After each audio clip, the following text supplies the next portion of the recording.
To Sheriff Michael Shawn, Dr. Ariana Davis was just another black woman with a parking violation and legal excuses, an easy ticket, and easier tow.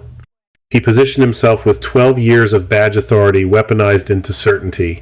Then came the handcuffs, the backseat cage, the booking photo. What he couldn't see was the constitutional expertise concealed behind that mugshot. 23 years of legal scholarship.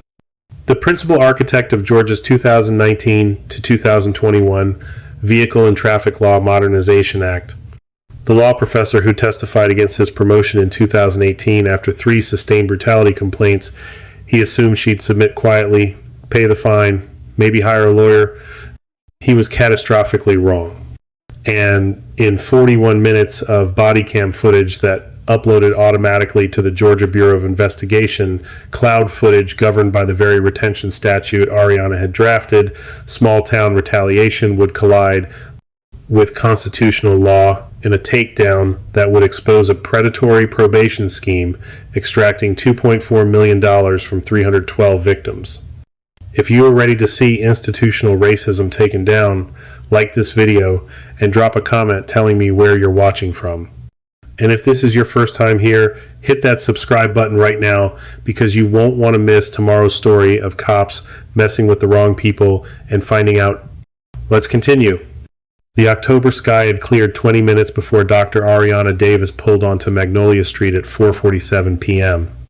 The residential block stretched quiet and familiar before her, the same cracked sidewalk she'd walked as a child, the same dogwood trees now bare for autumn, the same sense of nothing ever changing in Riverside, Georgia, except the slow accumulation of years.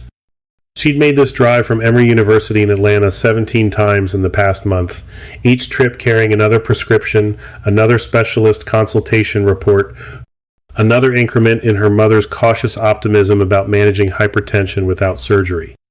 Today's cargo sat in the CVS bag on her passenger seat. Lisinopril 20 milligrams, a beta blocker her mother's cardiologist had finally agreed to try after the previous medication caused persistent dizziness. Simple errand, 40-minute drive, drop off the prescription, check her mother's blood pressure readings from the past week, maybe stay for dinner if Diana Davis insisted, which she would, because that's what mothers did when their daughters drove from Atlanta on a Thursday afternoon. Ariana scanned Magnolia Street for parking. Her mother's house stood 2 blocks north, the pale yellow ranch with the repainted shutters visible from here. Every spot along the curb was occupied except one, a 15-foot gap beside a fire hydrant that had seen better decades. The hydrant's red paint had faded to rust orange, peeling away in patches that exposed gray metal underneath. No curb marking, no yellow paint designating a no parking zone. Just the hydrant itself, half forgotten by municipal maintenance, standing like a relic from when Riverside still had a volunteer fire department instead of the regional service that now covered 3 counties. Ariana pulled into the space with the measured precision of someone who'd parallel parked in Atlanta for 2 decades. She shifted into park, engaged the emergency brake, and reached for the measuring tape she kept in her center console, a habit formed during the 18 months she'd spent drafting the Georgia Vehicle and Traffic Law Modernization Act, when every parking regulation had to be tested against real-world application. She stepped out into the cool afternoon air. The street remained empty except for a gardener's truck 3 houses down and the distant sound of a leaf blower. Ariana extended the measuring tape from her car's rear bumper to the hydrant's center valve, 15 feet 3 inches, legal under OCGA. Section 40-6-203, subsection A, paragraph 2, subparagraph C, the subsection she personally drafted in consultation with the Georgia Fire Chiefs Association, the Georgia Municipal Association, and 3 traffic engineers who testified before the Senate Transportation Committee in February 2020. The statute was explicit. Parking within 15 feet of a fire hydrant was prohibited unless the curb bore no marking and the hydrant's identifying paint covered less than 40% of its surface.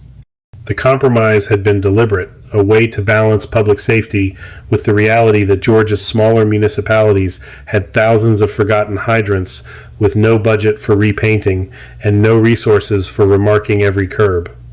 Ariana had written the visibility threshold into the law specifically to prevent arbitrary enforcement, to create an objective standard that protected both firefighters' access and citizens' right to park on public streets they paid taxes to maintain. This hydrant qualified. Paint coverage perhaps 30%, generous estimate, no curb paint whatsoever, completely legal parking under the statute that bore her legislative fingerprints. Ariana locked her Honda Accord, prescription bag in hand, and started walking north toward her mother's house. The afternoon felt suspended in that particular October stillness, unique to small Georgia towns, not quite cold enough for coats, not warm enough for short sleeves, the light slanting through bare branches with the golden quality that made photographers worship autumn. She'd walked perhaps 20 yards when she heard the vehicle approaching from behind. The engine note registered first, the distinctive rumble of a large SUV accelerating hard, then came the sharp whoop of a siren, brief and declarative. Ariana turned to see a Riverside County Sheriff's Tahoe flip a U-turn in the middle of Magnolia Street, emergency lights igniting in rapid blue and red sequence, positioning itself directly behind her Honda. Sheriff Michael Shawn emerged from the driver's side with a particular body language of authority exercised so routinely it had become muscle memory. 52 years old, 6'1", the kind of build that had been athletic 20 years ago and was now sustained by intimidation rather than conditioning. His uniform showed the careful press of someone who understood that appearance mattered, that a crisp shirt and mirror-shine boots communicated power before a single word was spoken. He walked toward Ariana's car, not toward Ariana herself, his attention fixed on the Honda's position relative to the hydrant. His right hand rested on his duty belt near his radio, a practiced gesture that looked casual but positioned him for rapid response. His left hand held a citation book, already open, pen ready.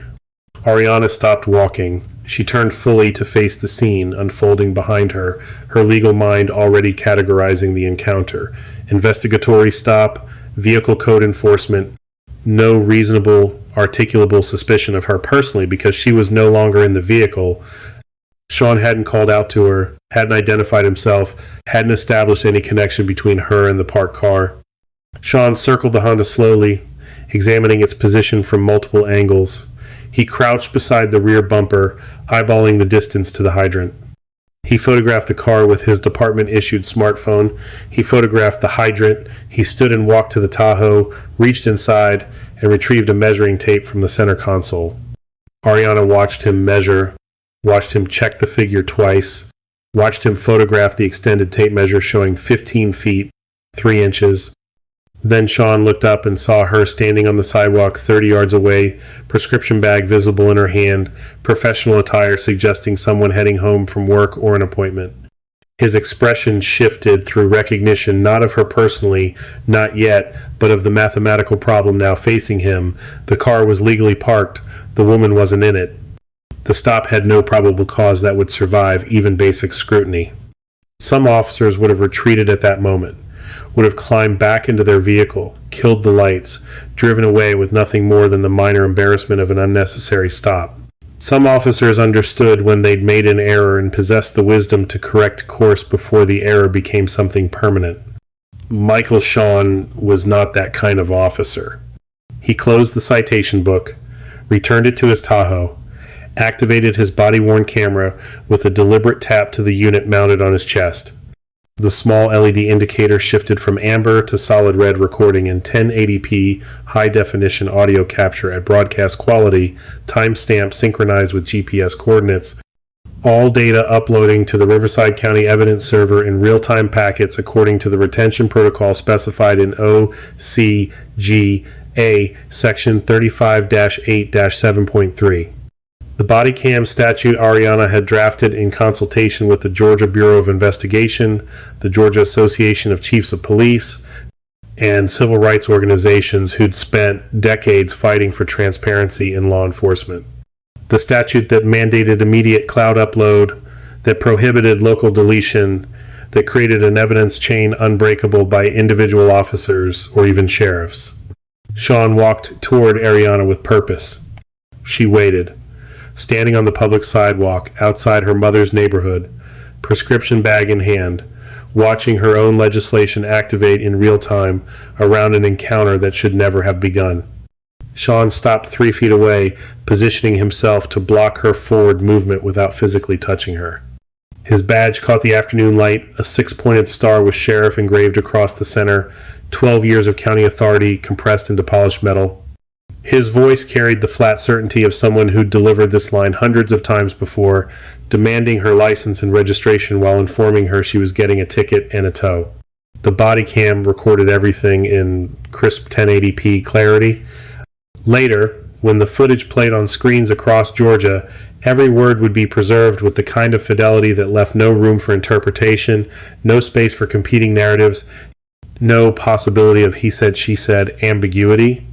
The timestamp in the lower right corner would mark each second with GPS coordinates, confirming location. Magnolia Street, Riverside, Georgia, 4:51:17 p.m. Ariana Davis stood on the sidewalk with the controlled stillness of someone who'd spent 23 years teaching law students how to think clearly under pressure. Her voice, when she responded, carried no anger, no nervousness, no performative deference, just the measured precision of a professor correcting a fundamental error. She explained the exact subsection she'd authored, OCGA, Section 40-6-203, Subsection A, Paragraph 2, Subparagraph C, including the specific language about hydrant visibility thresholds and curb markings. She referenced the legislative history, House Bill 447, passed by the Georgia General Assembly in May 2019, effective January 1st, 2020.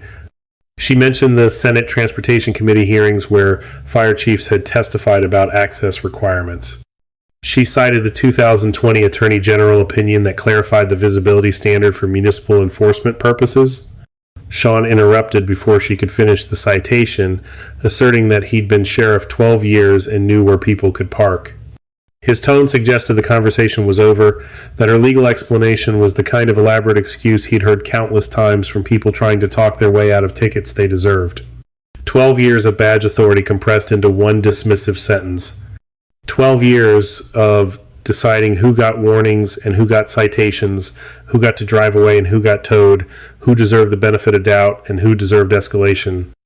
Ariana's response remained level, academic, the kind of tone she used when a student cited a case without understanding its holding.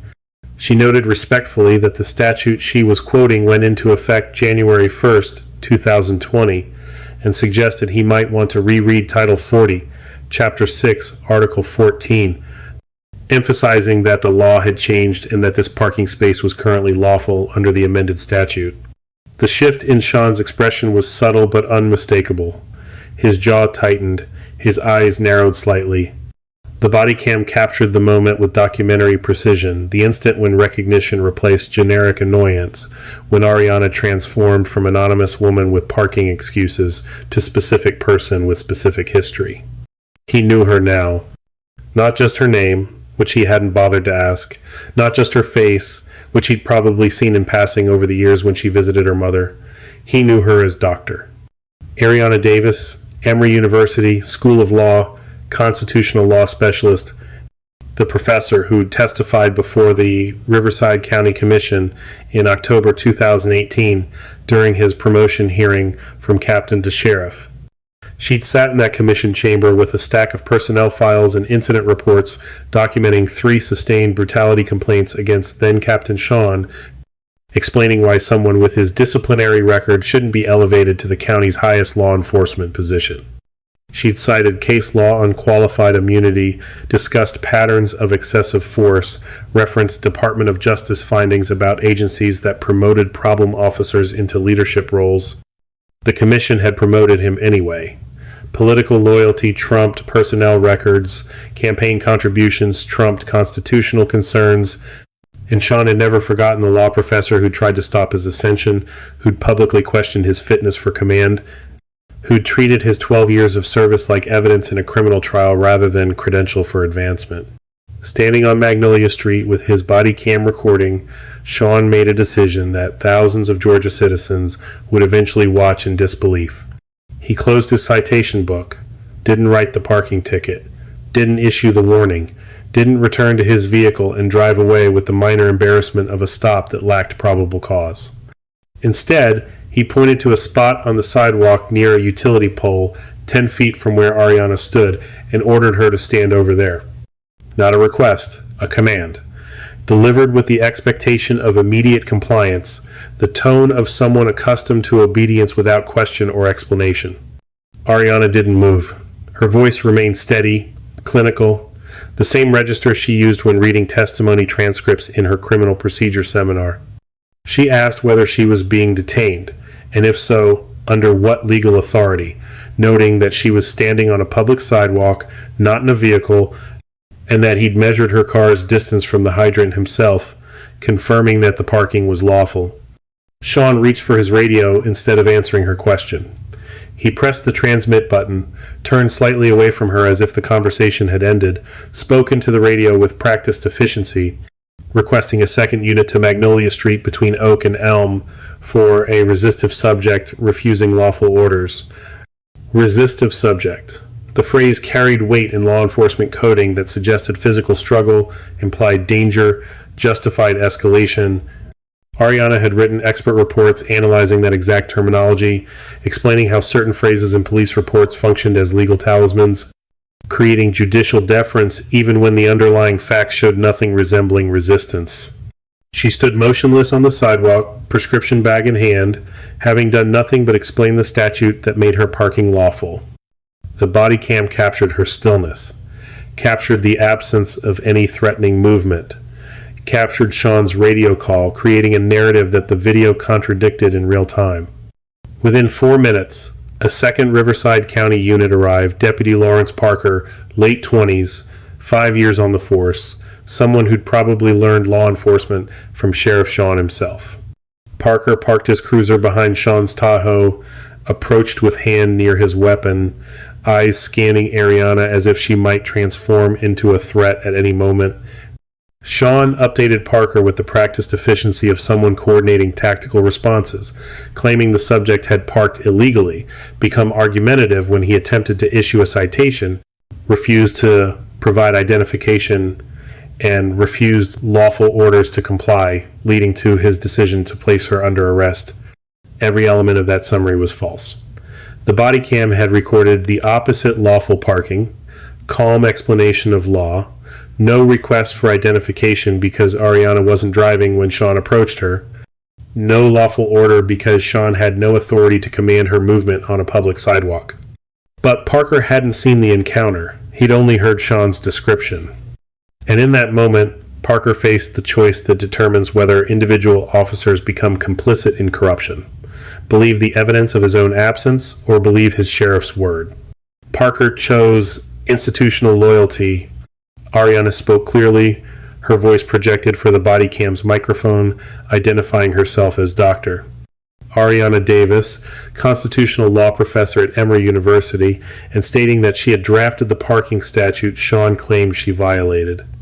She noted that the statute went into effect in January 2020, that her parking was lawful under OCGA. Section 40-6-200, 3, subsection A, paragraph 2, subparagraph C, and that Sean was creating a false arrest record that his own body cam would contradict. Sean stepped closer, his voice dropped lower, meant for Ariana rather than the camera, but the microphone captured it anyway with perfect fidelity.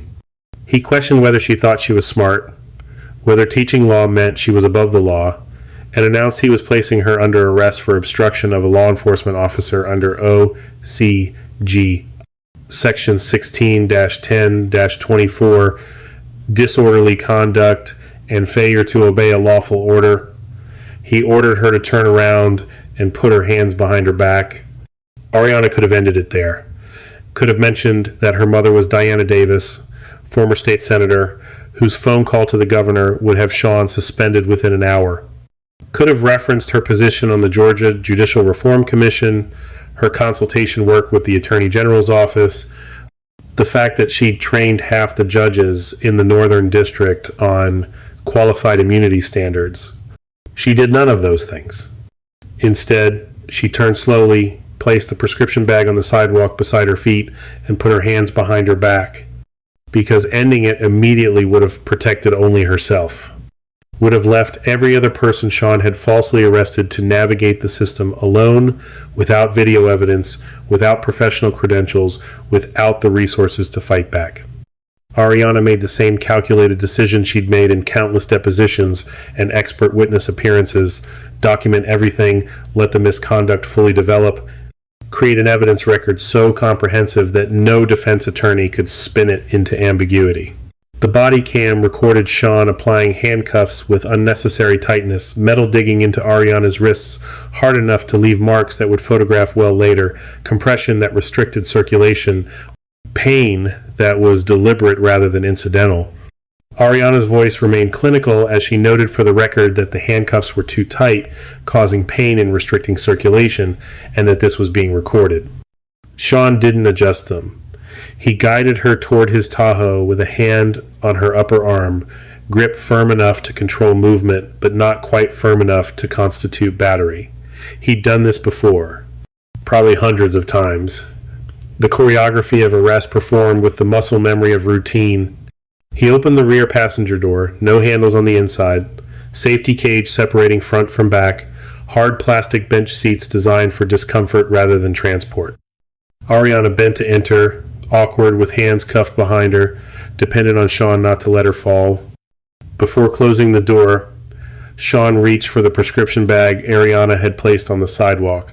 He picked it up, examined it briefly, carried it back to his Tahoe. He placed it on the hood, activated his body cam's close focus mode with a tap, and opened Ariana's purse. The search happened on camera in full detail.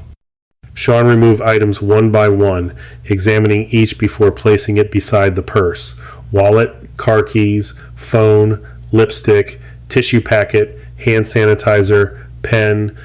Then he reached the items that made his expression shift: Emory University School of Law faculty identification card, Dr. Ariana J. Davis, Professor of Constitutional Law, employee ID number 4438721, Georgia Judicial Reform Commission identification badge, Ariana J. Davis, Commission member, Special Consultant on Law Enforcement Standards and Training, a printed document stapled in the upper left corner, bearing the title indicating it was Attorney General Opinion 2020-47 regarding fire hydrant parking and the visibility requirement interpretation under the relevant statute.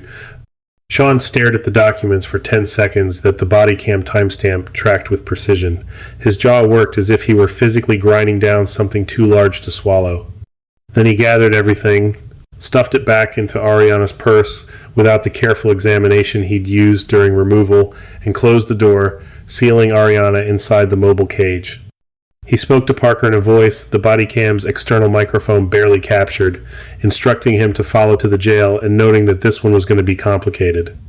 Sean climbed into the driver's seat, started the engine, pulled away from the curb.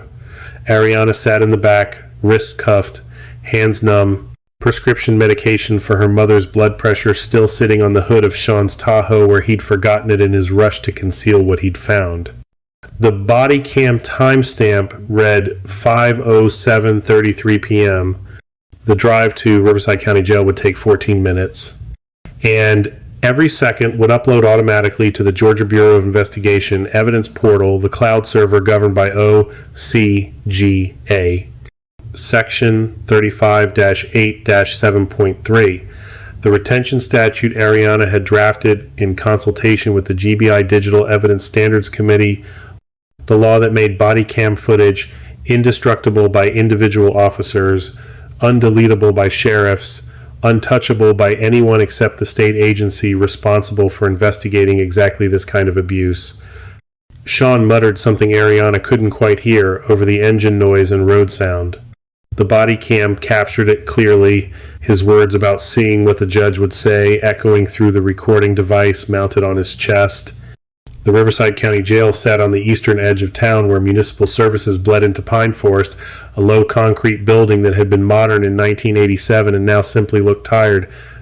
The booking entrance faced away from the main road, positioned for prisoner transport rather than public visibility, a design choice that suggested the facility's primary concern was discretion rather than transparency.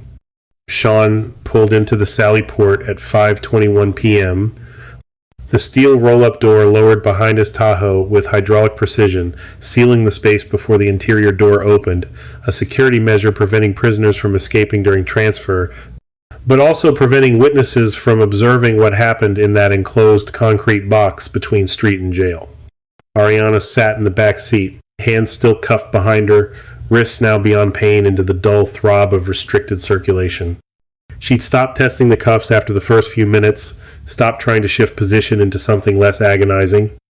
23 years of teaching constitutional law had included extensive sections on Fourth Amendment violations, qualified immunity standards, and the long judicial history of handcuff injuries. She knew exactly what was happening to her wrists, knew the marks would be photographable, knew Sean's unnecessary tightness would become exhibit evidence if this ever reached a courtroom. The interior Sally Port door rolled up. Sean exited the vehicle, walked around to Ariana's door, opened it with the same controlled efficiency he'd used for the arrest. He helped her out, not gently, but not roughly enough to constitute additional battery, and guided her through the steel door into the booking area. The space smelled like every jail booking area Ariana had visited during her research for the Judicial Reform Commission: industrial cleaner, stress, sweat, the particular staleness of recycled air in a room without windows. Fluorescent lights cast everything in the flat illumination that made people look sick even when they weren't. 2 holding cells flanked the room, safety glass walls showing their occupants like museum exhibits. Booking Sergeant Vincent Fletcher sat behind the processing desk, 54 years old, 28 years with Riverside County Sheriff's Office, the kind of institutional memory who'd processed thousands of arrestees and developed the 1,000-yard stare of someone who'd seen every variation of human behavior under stress. He looked up from his computer screen as Sean walked Ariana into the room. His expression shifted immediately from bureaucratic indifference to something closer to confusion, then recognition, then careful neutrality. Fletcher stood. Didn't move from behind his desk, but stood, which was unusual enough to suggest the moment had weight. He addressed her as Professor Davis, his voice carrying recognition. Ariana met his eyes and acknowledged him by name in return. Fletcher explained that she had spoken at his G-Post in-service training in 2021, specifically the session on constitutional limitations in traffic stops, and noted that she had asked 3 excellent questions about exigent circumstances in vehicle searches. Ariana confirmed she remembered the training session. Sean interrupted with the tone of someone reclaiming control of a situation slipping sideways, stating that she was under arrest for obstruction, disorderly conduct, and failure to obey lawful orders, and demanding that Fletcher process her like anyone else. Fletcher's eyes moved from Ariana to Sean, then back to Ariana. His expression suggested mental calculations running in real-time, departmental loyalty versus procedural reality, chain of command versus the unmistakable wrongness of what was walking into his booking room. He reached for the processing paperwork with visible reluctance. Ariana spoke quietly, her voice carrying the same academic precision she'd used during the arrest. She asked Fletcher to document something for the record. The handcuffs had been applied too tightly at 5:03 p.m. and had been on for 18 minutes. She had lost sensation in 3 fingers on her left hand. She had asked Sheriff Sean twice to adjust them. He had refused both times, and this was creating an unnecessary injury that would require medical documentation. Fletcher's jaw tightened. He looked at Sean with an expression that suggested years of unspoken tension suddenly crystallizing into something requiring immediate decision. Fletcher stated that he needed to remove the handcuffs for processing, noting this was standard procedure. Sean shook his head, insisting the cuffs should remain until she'd been searched and classified, claiming she'd been resistive since initial contact. Fletcher countered that the body cam didn't show resistance, revealing he'd pulled up the feed while Sean was in transit. He noted that protocol required removing restraints for processing unless there was immediate danger to staff, and announced he was removing them now. Fletcher came around the desk with handcuff keys already in hand. He positioned himself behind Ariana, unlocked the cuffs with practiced efficiency, removed them carefully. The metal had left deep red grooves in her wrists, indentations that wouldn't fade for hours. Fletcher photographed them immediately with the booking camera, close-up shots from 3 angles, timestamp and case number automatically embedded in the image metadata. Ariana brought her hands forward slowly, flexing her fingers, waiting for circulation to return with the peculiar pain of blood flow resuming after compression.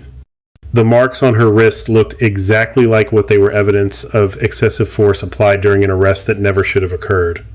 Fletcher returned to his desk, gestured for Ariana to approach for booking photos and fingerprinting. As she stepped forward, movement in the adjacent holding cell caught her attention. A black woman sat on the concrete bench, mid-30s, wearing the exhausted expression of someone navigating institutional systems without resources or hope. She watched Ariana's processing with the particular attention of recognition, not personal recognition, but situational recognition, the solidarity of shared experience. Ariana completed the booking photos. Front view, left profile, right profile. Submitted to fingerprint scanning, 10 fingers rolled across the digital scanner. Emptied her pockets, though Sean had already searched everything. The process carried the dehumanizing efficiency of bureaucracy, converting people into case numbers. Fletcher processed the paperwork with careful attention to detail that suggested he was creating a documentary record that might matter later. When he reached the narrative section, he paused and asked Sean for his probable cause statement for the arrest report. Sean recited the same false narrative he'd given Deputy Parker: illegal parking, argumentative behavior, refusal to provide identification, failure to obey lawful orders, obstruction of law enforcement. Fletcher typed without comment. But Ariana noticed his body language, the slight pause before each lie, the way his eyes moved to the body cam monitor showing footage that contradicted every word Sean spoke. When Fletcher finished typing, he printed 2 copies of the arrest report. One went into the case file, the other he handed to Ariana, explaining that her bond hearing would be tomorrow morning at 9 unless she posted signature bond tonight, and noting that given the charges and her community ties, he was recommending signature bond with no cash requirement. Ariana read the document while Fletcher prepared her for transfer to the holding cell. The charges were exactly as Sean had stated: obstruction, disorderly conduct, failure to obey lawful order. Each one a misdemeanor, each one carrying maximum penalties of 12 months and $1,000, each one completely unsupported by the facts. Fletcher led her to the holding cell adjacent to where the other woman sat. As he unlocked the door, Ariana spoke clearly, knowing Sean was still in the room, knowing the body cam was still recording. She requested medical evaluation for the handcuff injuries and requested that the body cam footage from this arrest be preserved under the statute requiring automatic upload to GBI evidence servers within 60 minutes of recording. She noted that the statute went into effect in July 2021 and stated that she knew this because she had drafted it in consultation with the GBI Digital Evidence Standards Committee. Sean's voice cut across the room, ordering Fletcher to turn the body cam footage over to him for review before any upload occurred, claiming there may be sensitive information requiring redaction. Fletcher's response came after a pause that felt like years compressed into seconds.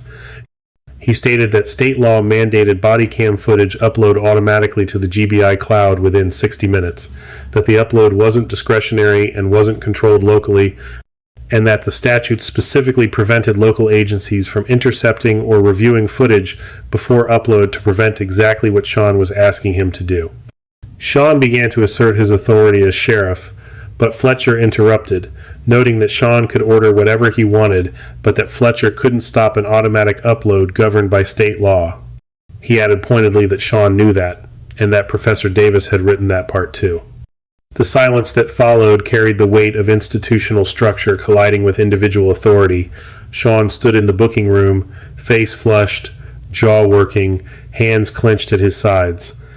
Fletcher stood beside the holding cell door, keys in hand, expression neutral, but body language suggesting someone who'd just crossed a line he couldn't uncross. Ariana stepped into the holding cell. Fletcher closed the door with a metallic clang that sounded louder than necessary. The woman in the adjacent cell watched through the safety glass partition. When Ariana sat on the concrete bench, the woman spoke through the small ventilation grill that allowed sound to pass between cells, asking if Ariana was really a law professor. Ariana nodded in confirmation, identifying her specialty as constitutional law at Emory University. The woman asked if Ariana really wrote that upload law Sean was angry about. Ariana confirmed she had, along with approximately 40 other criminal procedure reforms. The woman laughed, not joy, but the bitter amusement of someone watching cosmic irony unfold in real time. She explained that Sean had arrested her 2 weeks ago, possibly at the same hydrant or maybe the one on Birch Street. He had claimed her parking was too close, written her a ticket, called a tow truck. The judge had given her 6 months probation and $200 in fines. She was now paying $85 a month to Riverside Supervision Services, which they called a probation supervision fee. She had 3 children and worked at the Piggly Wiggly. $85 a month was groceries. Ariana felt the pieces clicking into place with the horrible clarity of pattern recognition. She'd been researching predatory probation schemes for 18 months, documenting how small-town jurisdictions used traffic violations and minor misdemeanors to funnel defendants into private probation companies that extracted fees far exceeding the original fines. The research was nearly complete, ready for publication in the Georgia Law Review. Ariana asked the woman's name. Jasmine Brooks, she answered. Ariana asked how many people Jasmine knew who'd gotten tickets at that hydrant. Jasmine thought for a moment, estimating maybe 5 or 6 people, noting that all were black and all got probation, all paying Riverside Supervision Services. Ariana stood, moved closer to the glass partition so she could see Jasmine clearly, and asked whether anyone had measured the distance from Jasmine's car to the hydrant. Jasmine confirmed the sheriff had, noting he'd had a tape measure in his truck. Ariana asked if he'd taken a photo of the measurement. Jasmine confirmed he had, explaining he'd walked around taking pictures of everything. Ariana asked whether there was yellow paint on the curb marking it as no parking. Jasmine said no, just the hydrant. Ariana asked whether the hydrant was freshly painted red or whether the paint was faded. Jasmine's expression showed understanding dawning as she described the faded paint with rust showing through, looking like nobody had painted it in 10 years. Ariana sat back down on the concrete bench, mind working through the documentary evidence she'd need: corporate records for Riverside Supervision Services, ownership structure, financial statements showing revenue from probation fees, a list of every defendant processed through their system in the past 3 years, traffic stop data showing demographic patterns, body cam footage from other arrests. Sean appeared outside Ariana's cell. He'd been standing in the booking room, just out of sight, listening to the conversation. His expression had gone past anger into something colder. He ordered Fletcher to separate them, demanding that Brooks be moved to cell 3. Fletcher's voice came from somewhere off to the side, noting there was no security reason to separate them, as they were both nonviolent misdemeanor arrestees. Sean stated he'd given an order. Fletcher replied that he was documenting his objection to that order in the booking log as procedurally unnecessary and potentially retaliatory. Sean stepped closer to the safety glass, close enough that Ariana could see the vein pulsing in his temple, the way his hands kept clenching and unclenching. He addressed both women, questioning whether they thought they were smart, whether they believed that knowing the law meant they could come into his county and question how he did his job. Ariana didn't respond. She'd learned decades ago that silence was often the most powerful response to someone demanding engagement.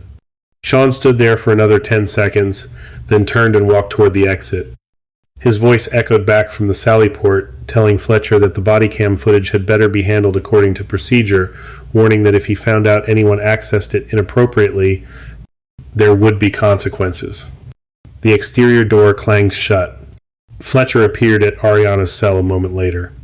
He held a first aid kit and a digital camera, stating he needed to document her wrist injuries for the medical log before processing her signature bond release, noting she'd be out within the hour. Ariana extended her wrist through the food slot in the cell door. Fletcher photographed the injuries again, closer shots, better lighting, images that would survive judicial scrutiny. Then he applied antibiotic ointment and gauze bandaging with the careful attention of someone who understood evidence preservation.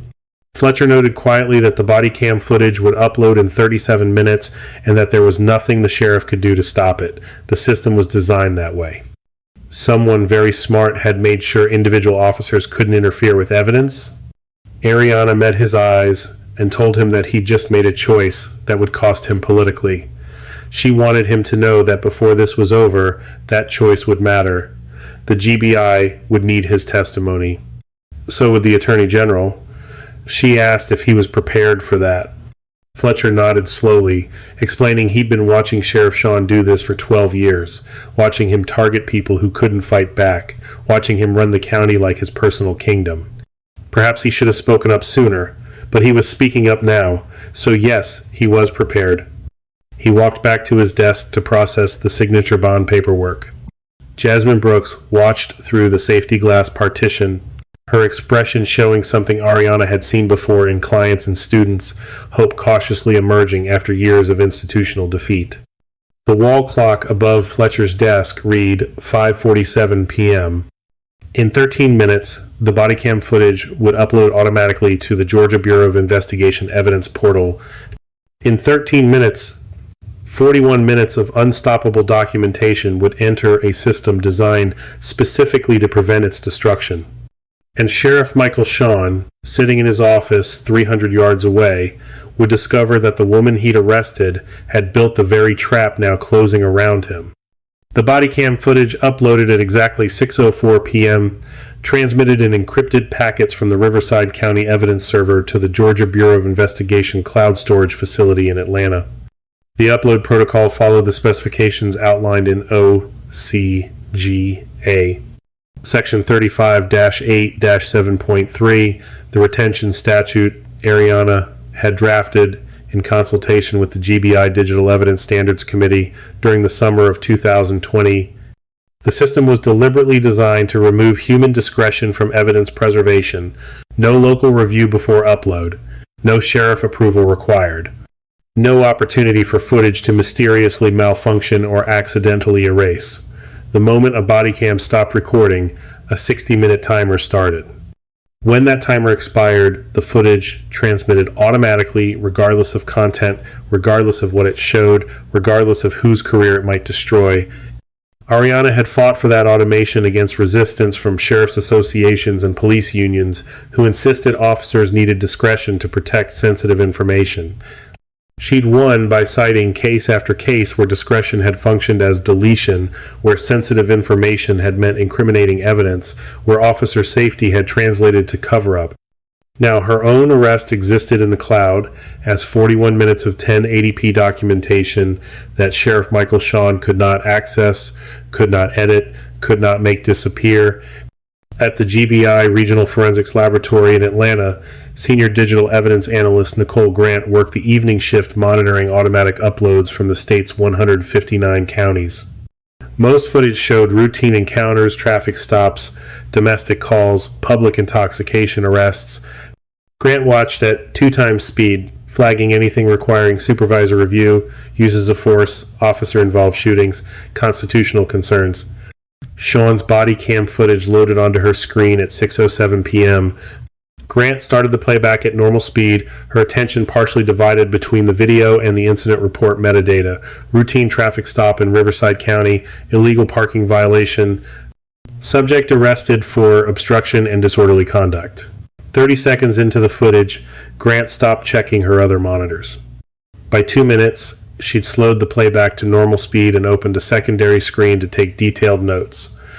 By 5 minutes, the point where Ariana explained the exact statute she'd authored, Grant picked up her desk phone and called her supervisor, informing him she had a constitutional violation requiring public integrity unit review that night.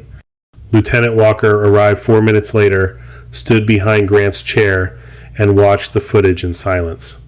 When it reached the arrest sequence, the unnecessary handcuffs, the search revealing Ariana's faculty ID, Shawn's muttered threat about what the judge would say, Walker reached for his own phone, stating he was calling public integrity immediately and flagging this for the Attorney General personally. He noted this wasn't just a bad arrest, but retaliation against someone with judicial reform credentials, predicting it would become a political nightmare. Grant finished watching the complete 41 minutes. She documented timestamps for every significant moment.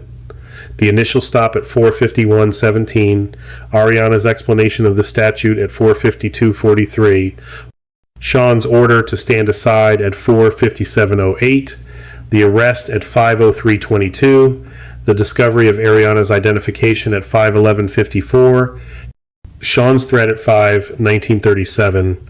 She burned the footage to 3 separate secure storage systems according to evidence preservation protocol.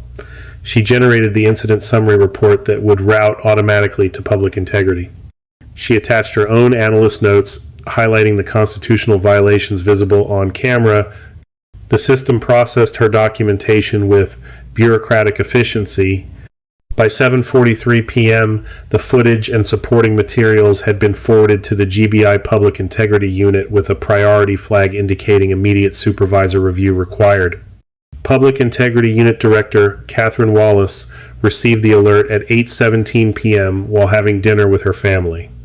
She opened the secure app on her phone, read Grant's analyst summary, and immediately excused herself from the table to watch the footage on her department-issued laptop. By 9:30 p.m., Wallace had called Attorney General Julian Bennett at home, apologizing for the evening intrusion but noting they had a situation requiring his immediate attention. A constitutional law professor, someone with judicial reform credentials, had been arrested by a county sheriff under circumstances that appeared clearly retaliatory. The body cam footage was unambiguous. And the professor's name was Ariana Davis. Silence on the line for 3 seconds followed her revelation. Bennett asked for confirmation that this was Dr. Ariana Davis, the Emory constitutional law professor. Wallace confirmed it was the same Dr. Davis who had drafted most of Georgia's criminal procedure reforms in the past 5 years. She explained that Ariana had been arrested for illegal parking beside a fire hydrant, except the parking appeared completely legal under the statute she personally wrote. The body cam showed her explaining the law to the sheriff before he arrested her anyway. Bennett requested she send him the footage immediately, everything, promising to call back within the hour. Bennett received the secure file transfer at 9:47 p.m. He watched the footage once at normal speed, taking notes with the methodical attention of someone who'd spent years studying constitutional law under Ariana's guidance at Emory. He watched it a second time, focusing on the legal issues. Fourth Amendment, seizure without probable cause, arrest without reasonable suspicion, search incident to unlawful arrest, possible retaliation for protected speech. He watched it a third time as someone who'd known Ariana Davis for 15 years, who'd taken 3 seminars from her, who'd worked as her research assistant during his 2L year, who'd learned to think like a constitutional lawyer by watching how she approached problems with relentless logical precision. The footage showed his mentor handcuffed on a residential street, hands behind her back, explaining the law calmly, while a sheriff with 12 years of badge authority ignored every word she said. Bennett called Director Wallace back at 11:03 p.m., announcing he was opening a criminal investigation into Sheriff Michael Sean effective immediately. He wanted a full forensic analysis of every arrest Sean had made in the past 3 years involving fire hydrant parking. He wanted financial records for any probation supervision companies operating in Riverside County. He wanted corporate ownership documents. He wanted to know if there was a systematic scheme or if this was a one-time retaliation incident, and he wanted everything on his desk by 6 a.m. tomorrow. Wallace acknowledged she'd have it, but warned that this would create significant political pressure. Sean had connections to the county commission. He'd been sheriff for 12 years. Taking him down meant taking on the entire Riverside power structure. Bennett responded that they would take on the entire Riverside power structure then. Dr. Davis hadn't spent 2 decades teaching constitutional law, so county sheriffs could arrest her for following the statutes she wrote. He instructed Wallace to get him everything. Wallace assembled a task force from her home office, calling 7 analysts and 3 field investigators, pulling them from evening plans and family obligations with the urgency of a case that had already escalated beyond routine investigation.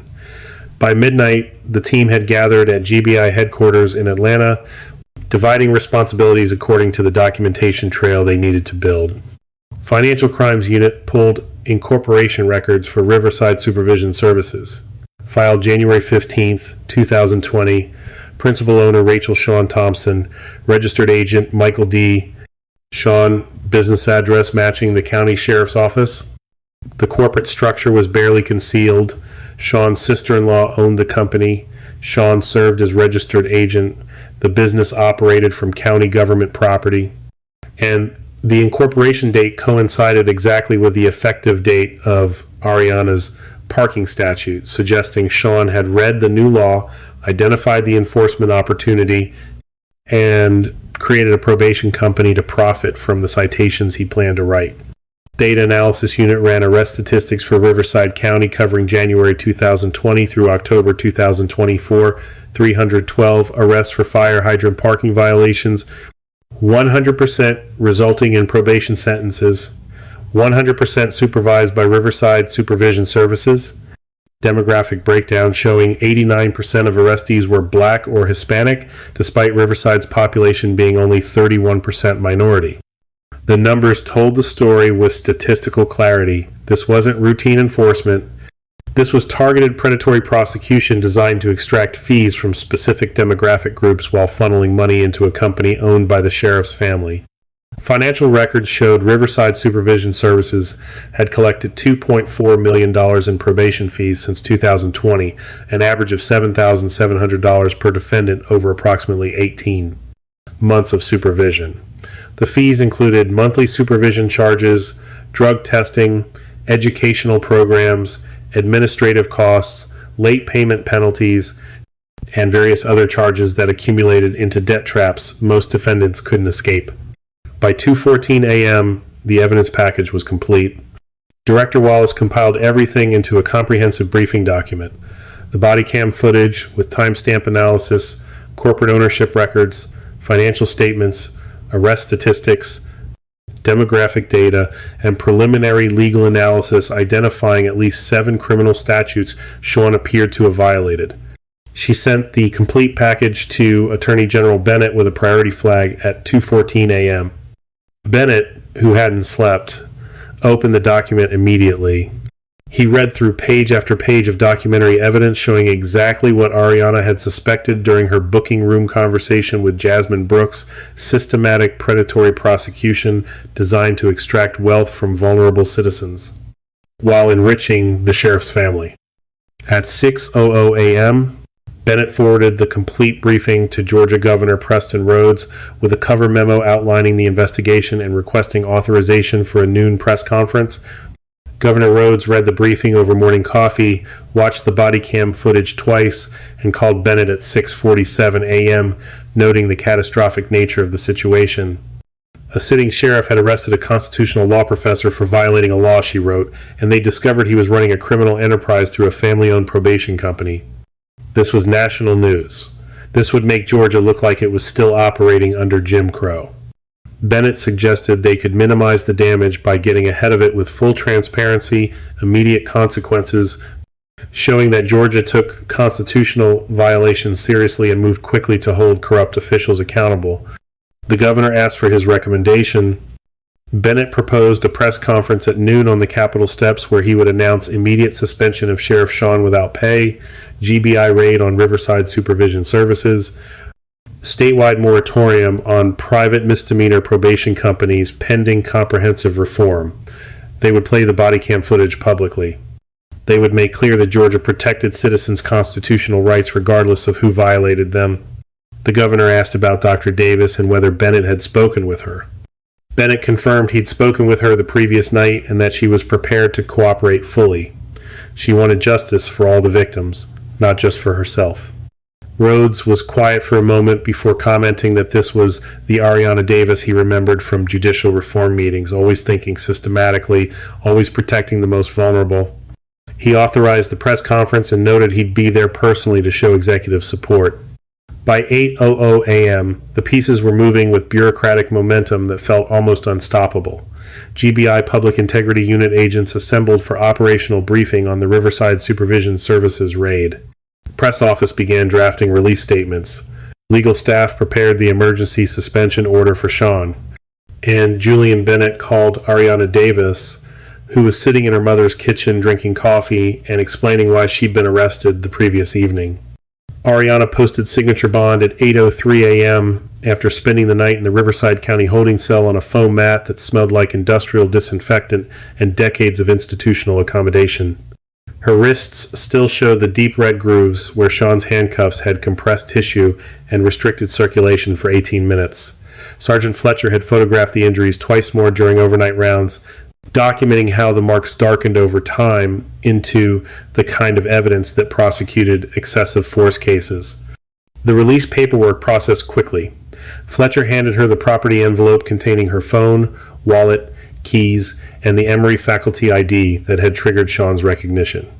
The prescription bag with her mother's blood pressure medication had been retrieved from where Sean abandoned it on his Tahoe's hood 6 hours late but undamaged. Ariana signed the custody release form and walked toward the exit. The jail's front lobby was empty except for a custodian mopping floors with methodical attention to institutional cleanliness. Early morning light filtered through security glass that turned sunshine into something gray and filtered. She pushed through the exterior door into October air that felt like freedom despite her still pending charges. Her phone showed 43% battery, 68 missed calls, 97 text messages, and 17 voicemail notifications. She scrolled through the contacts: her mother, her research assistant, colleagues from Emory, 3 journalists whose names she recognized from legal reporting, and Attorney General Julian Bennett's direct line appearing 6 times between 11 p.m. and 6:47 a.m. The most recent voicemail was from Bennett, time-stamped 6:52 a.m., his voice explaining he knew she was still in custody but asking her to call immediately upon release. The situation had escalated significantly overnight. The governor wanted a press conference by noon. He'd brief her when they spoke. Ariana walked to the edge of the parking lot where a concrete barrier separated asphalt from the pine forest that bordered county property. She sat on the barrier, felt the rough concrete through her slacks, and returned Bennett's call. He answered before the first ring completed, instructing her to tell him she was somewhere safe and away from the Riverside Sheriff's Office. Ariana confirmed she was in the jail parking lot, just having posted signature bond, and that she was fine. Bennett told her to listen carefully. Last night he'd received her arrest body cam footage through GBI's automatic flagging system. He'd watched it 3 times. He'd briefed the governor. He'd assembled a task force that worked through the night documenting Sheriff Sean's entire operation. What she'd suspected about the predatory probation scheme was accurate, and it was worse than she'd imagined. Ariana felt the pieces clicking into place with the horrible clarity of systematic abuse finally exposed. She asked how much worse. Bennett laid out the numbers. 312 defendants over 4 years, $2.4 million in total fees collected. Riverside Supervision Services, owned by Sean's sister-in-law, with Sean serving as the company's registered agent, the business operating from county property.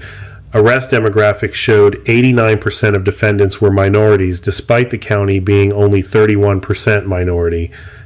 This wasn't just corruption, it was a civil rights conspiracy with statistical evidence showing intentional targeting. Ariana closed her eyes. The mathematics were staggering. $2.4 million extracted from people who could least afford it, funneled into a company owned by the sheriff's family, all built on fake parking violations written by an officer who knew exactly which fire hydrants qualified under the visibility exemption she drafted. She told Bennett he needed to understand something. This wasn't about her arrest. Her arrest was just documentation of what had been happening to 311 other people who didn't have Emory faculty credentials to protect them. He should use her case to build the prosecution, but center the victims who couldn't fight back. Bennett assured her that was exactly what they were doing. The GBI Public Integrity Unit had been pulling case files all night. They'd identified every defendant processed through Riverside Supervision Services. They were contacting them individually to document their experiences. And they were preparing criminal charges against Sean and civil asset forfeiture against his sister-in-law's company. Ariana asked about the timeline. Bennett explained there would be a press conference at noon on the Capitol steps with Governor Rhodes attending personally. He'd be announcing Sean's immediate suspension without pay, GBI raid on Riverside Supervision Services, and a statewide moratorium on private misdemeanor probation companies. They were playing the entire 41-minute body cam footage publicly. Georgia needed to see exactly what happened. Ariana stood from the concrete barrier. Her wrist throbbed. Her back ached from the holding cell mattress, and her professional life was about to become national news. But 312 people were about to receive justice they'd never thought possible. She told Bennett she'd be at the press conference, but first she needed to go home, shower, change, and take her mother her medication. Some things were more important than public relations. Bennett acknowledged this and mentioned one more thing. Her mother, Diana, had called the governor at 6:30 that morning. She apparently had his personal cell number from her time in the state senate. She was demanding a public apology and Sean's immediate resignation. Ariana noted that sounded exactly like her mother. Bennett asked if she was absolutely certain she wanted to be this public. This would create significant media attention. Her name would be attached to every story about corruption in Georgia law enforcement.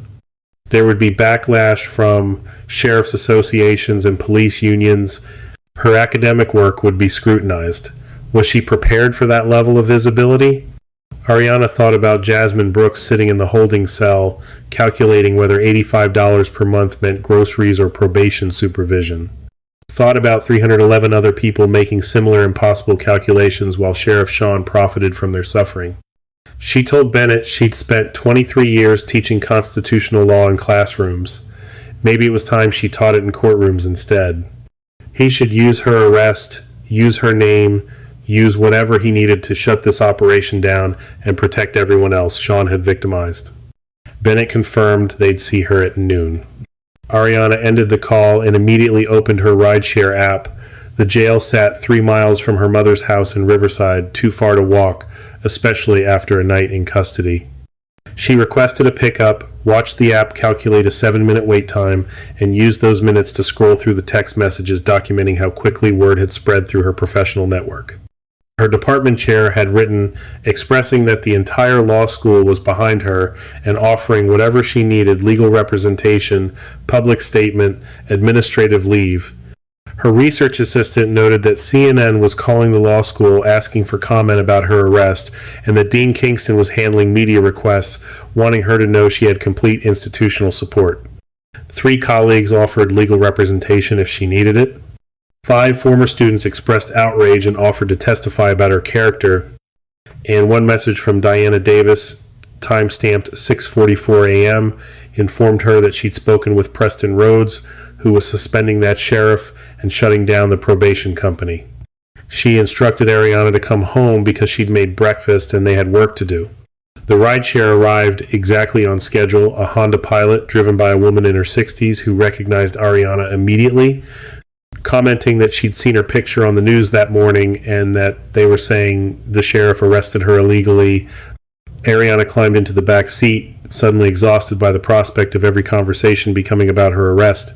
She stated that the situation was complicated and that she'd prefer not to discuss it. The driver mentioned her nephew had been arrested by that same sheriff 3 years ago for fire hydrant parking. He'd paid probation fees for 18 months and never could afford to get his license back afterward. Lost his job because he couldn't drive to work. She asked if Ariana was going to do something about that sheriff. Ariana met the woman's eyes in the rearview mirror and confirmed that yes, she was going to do something about that sheriff, and the woman's nephew was going to get his money back. The woman nodded once, satisfied, and drove the rest of the way in companionable silence. They arrived at Diana Davis's house at 8:34 a.m. The pale yellow ranch looked exactly as it had yesterday afternoon, before Ariana's arrest. Same repainted shutters, same carefully maintained garden, same sense of permanence that small-town homes acquired over decades of continuous family occupation. Ariana paid for the ride, added a substantial tip, and walked up the driveway to find her mother waiting on the front porch. Diana Davis looked like someone who'd spent the night making phone calls and building political coalitions rather than sleeping. She wore professional attire despite the early hour slacks and a blazer that suggested readiness for battle rather than breakfast. She hugged Ariana carefully, mindful of the wrist injuries, then requested to see them. Ariana extended her wrists. The marks had darkened overnight into dramatic evidence of excessive force. Diana photographed them with her phone from 3 angles, stating she was sending these to Preston Rhodes personally because he needed to see what his county sheriffs were doing to professors who wrote the laws they were supposed to enforce. Ariana noted that Julian Bennett was already handling it. There was a press conference at noon. Sean was being suspended. The GBI was raiding his probation company. The system was actually working this time. Diana countered that the system was working because Ariana had institutional power and she had political connections.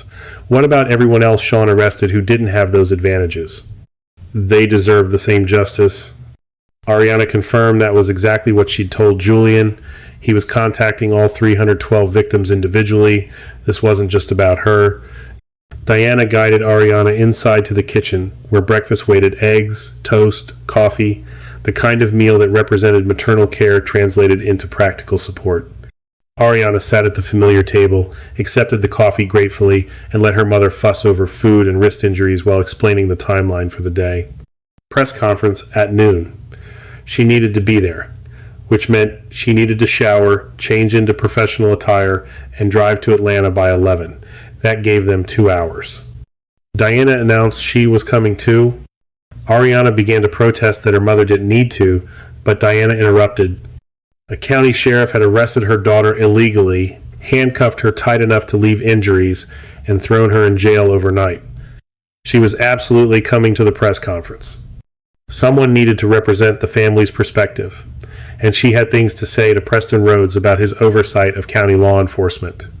Ariana smiled despite the exhaustion, suggesting they should probably coordinate their statements so they didn't contradict each other in front of the media. They spent the next 90 minutes rehearsing the narrative, anticipating reporter questions, discussing how to center the victims rather than Ariana's personal experience. Diana, who'd spent 16 years in the state Senate navigating media and public relations, provided the kind of strategic guidance that transformed raw outrage into politically effective messaging. At 10:47 a.m., they left for Atlanta in Ariana's Honda Accord, which had sat legally parked beside the faded fire hydrant on Magnolia Street for 16 hours and accumulated 0 additional citations. The drive took 43 minutes. They arrived at the Georgia State Capitol at 11:30 a.m. to find the press area already crowded with cameras, reporters, and the particular energy that preceded major political announcements. Julian Bennett met them at the security checkpoint, guided them through the credentials process, and briefed them privately about the press conference structure. Governor Rhodes would speak first, establishing executive concern and commitment to accountability. Then Bennett would present the investigation findings and play the body cam footage. Then Ariana would be invited to make a brief statement if she chose. Bennett noted she didn't have to speak if she wasn't comfortable, that her arrest spoke for itself. Ariana stated she was speaking. These victims deserved to hear from someone who understood what they experienced.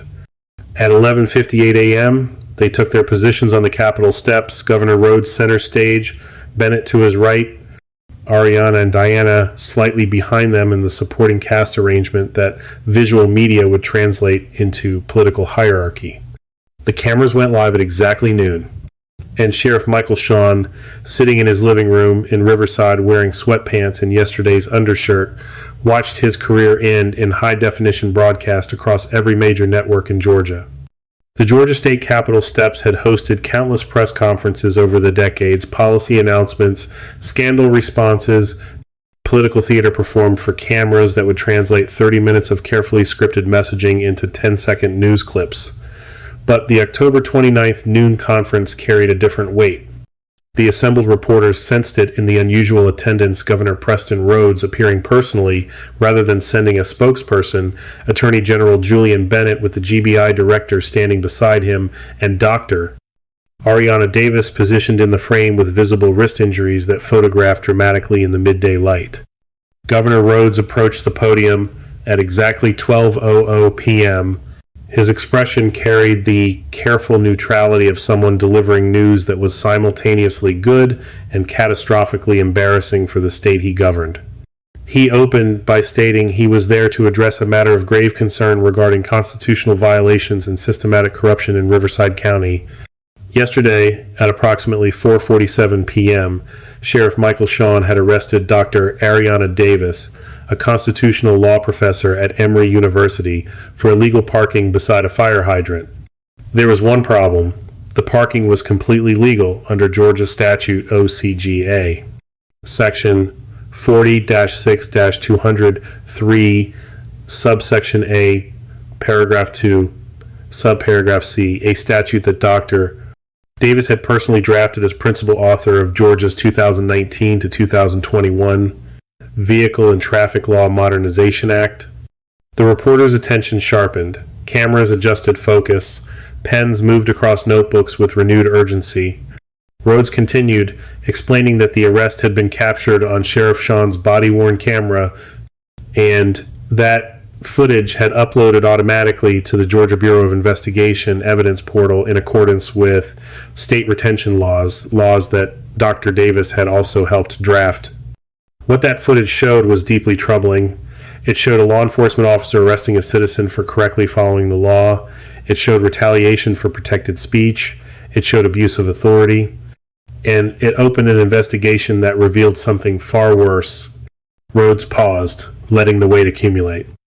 Over the past 4 years, he explained, Sheriff Sean had arrested 312 individuals on similar fire hydrant parking charges.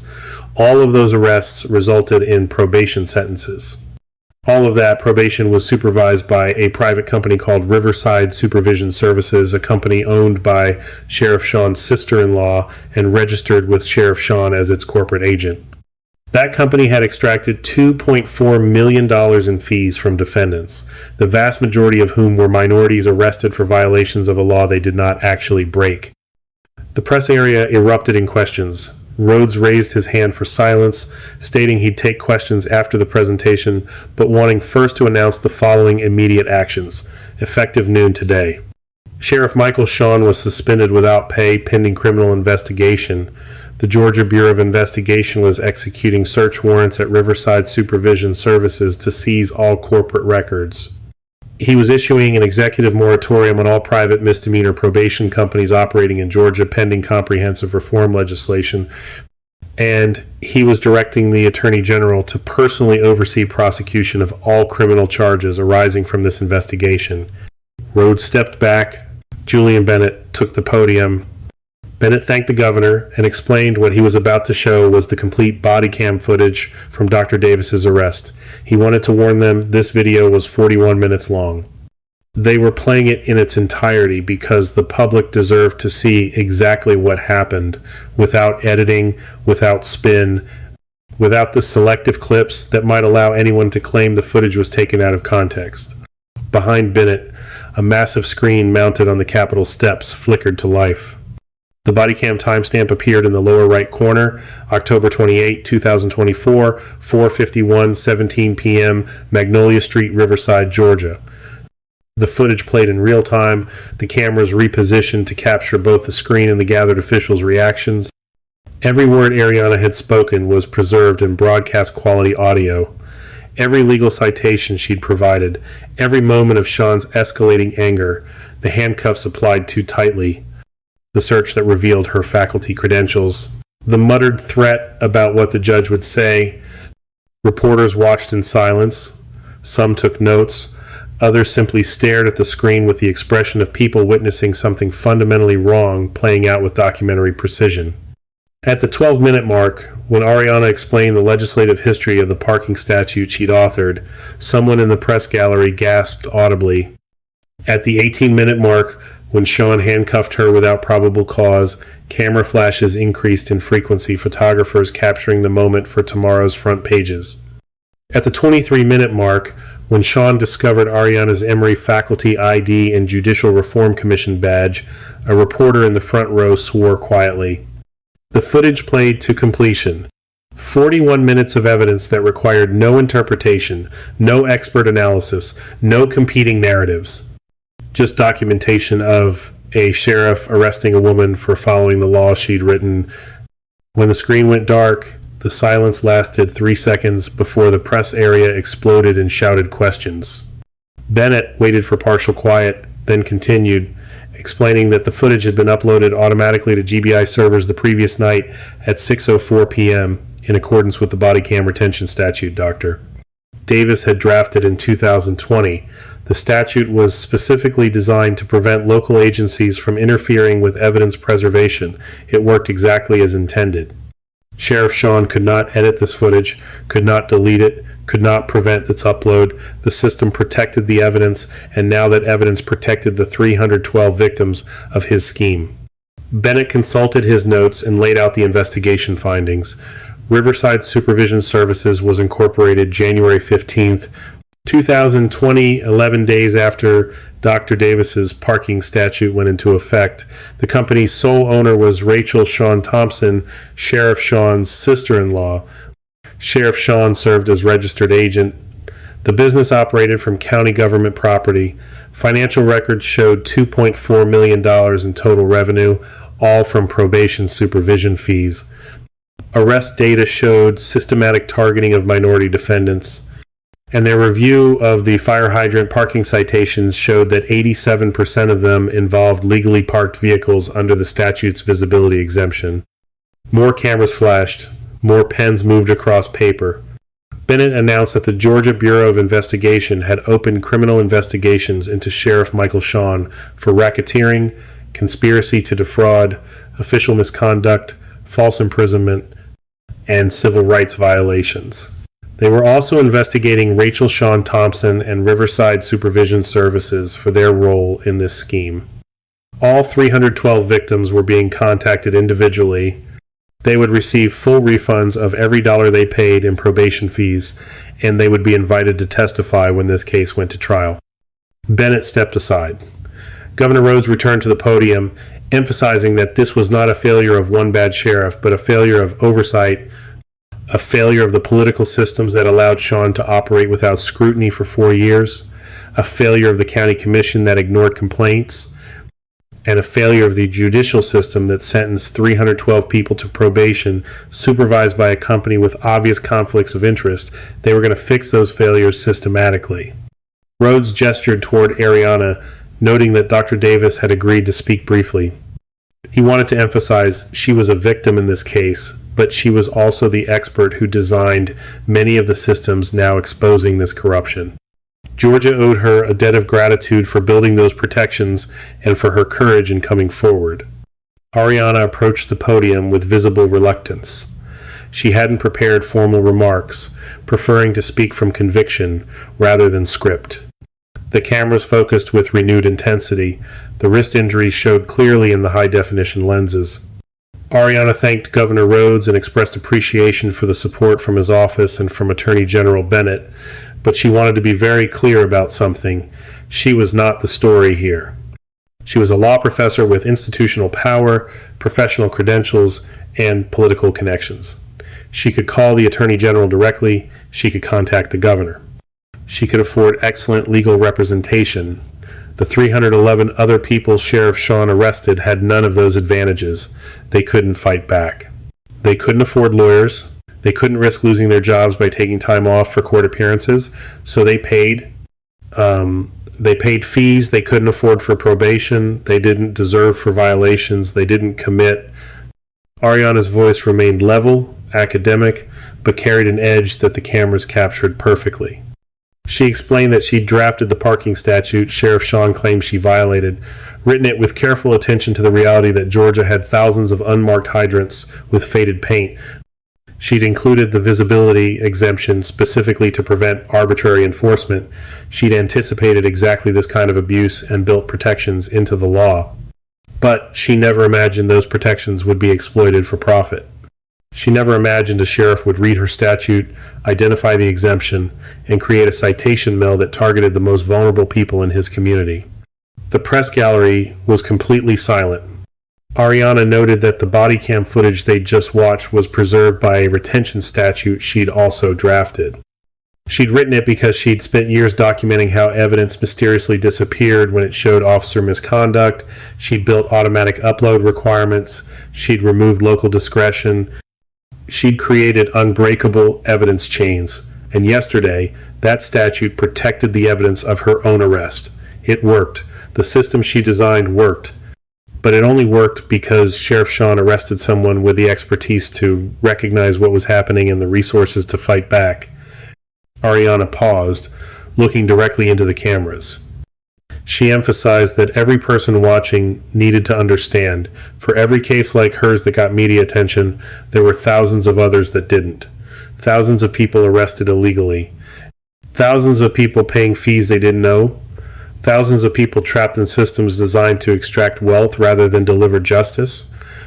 Her arrest was not unique because of what happened. It was unique because she had the power to do something about it.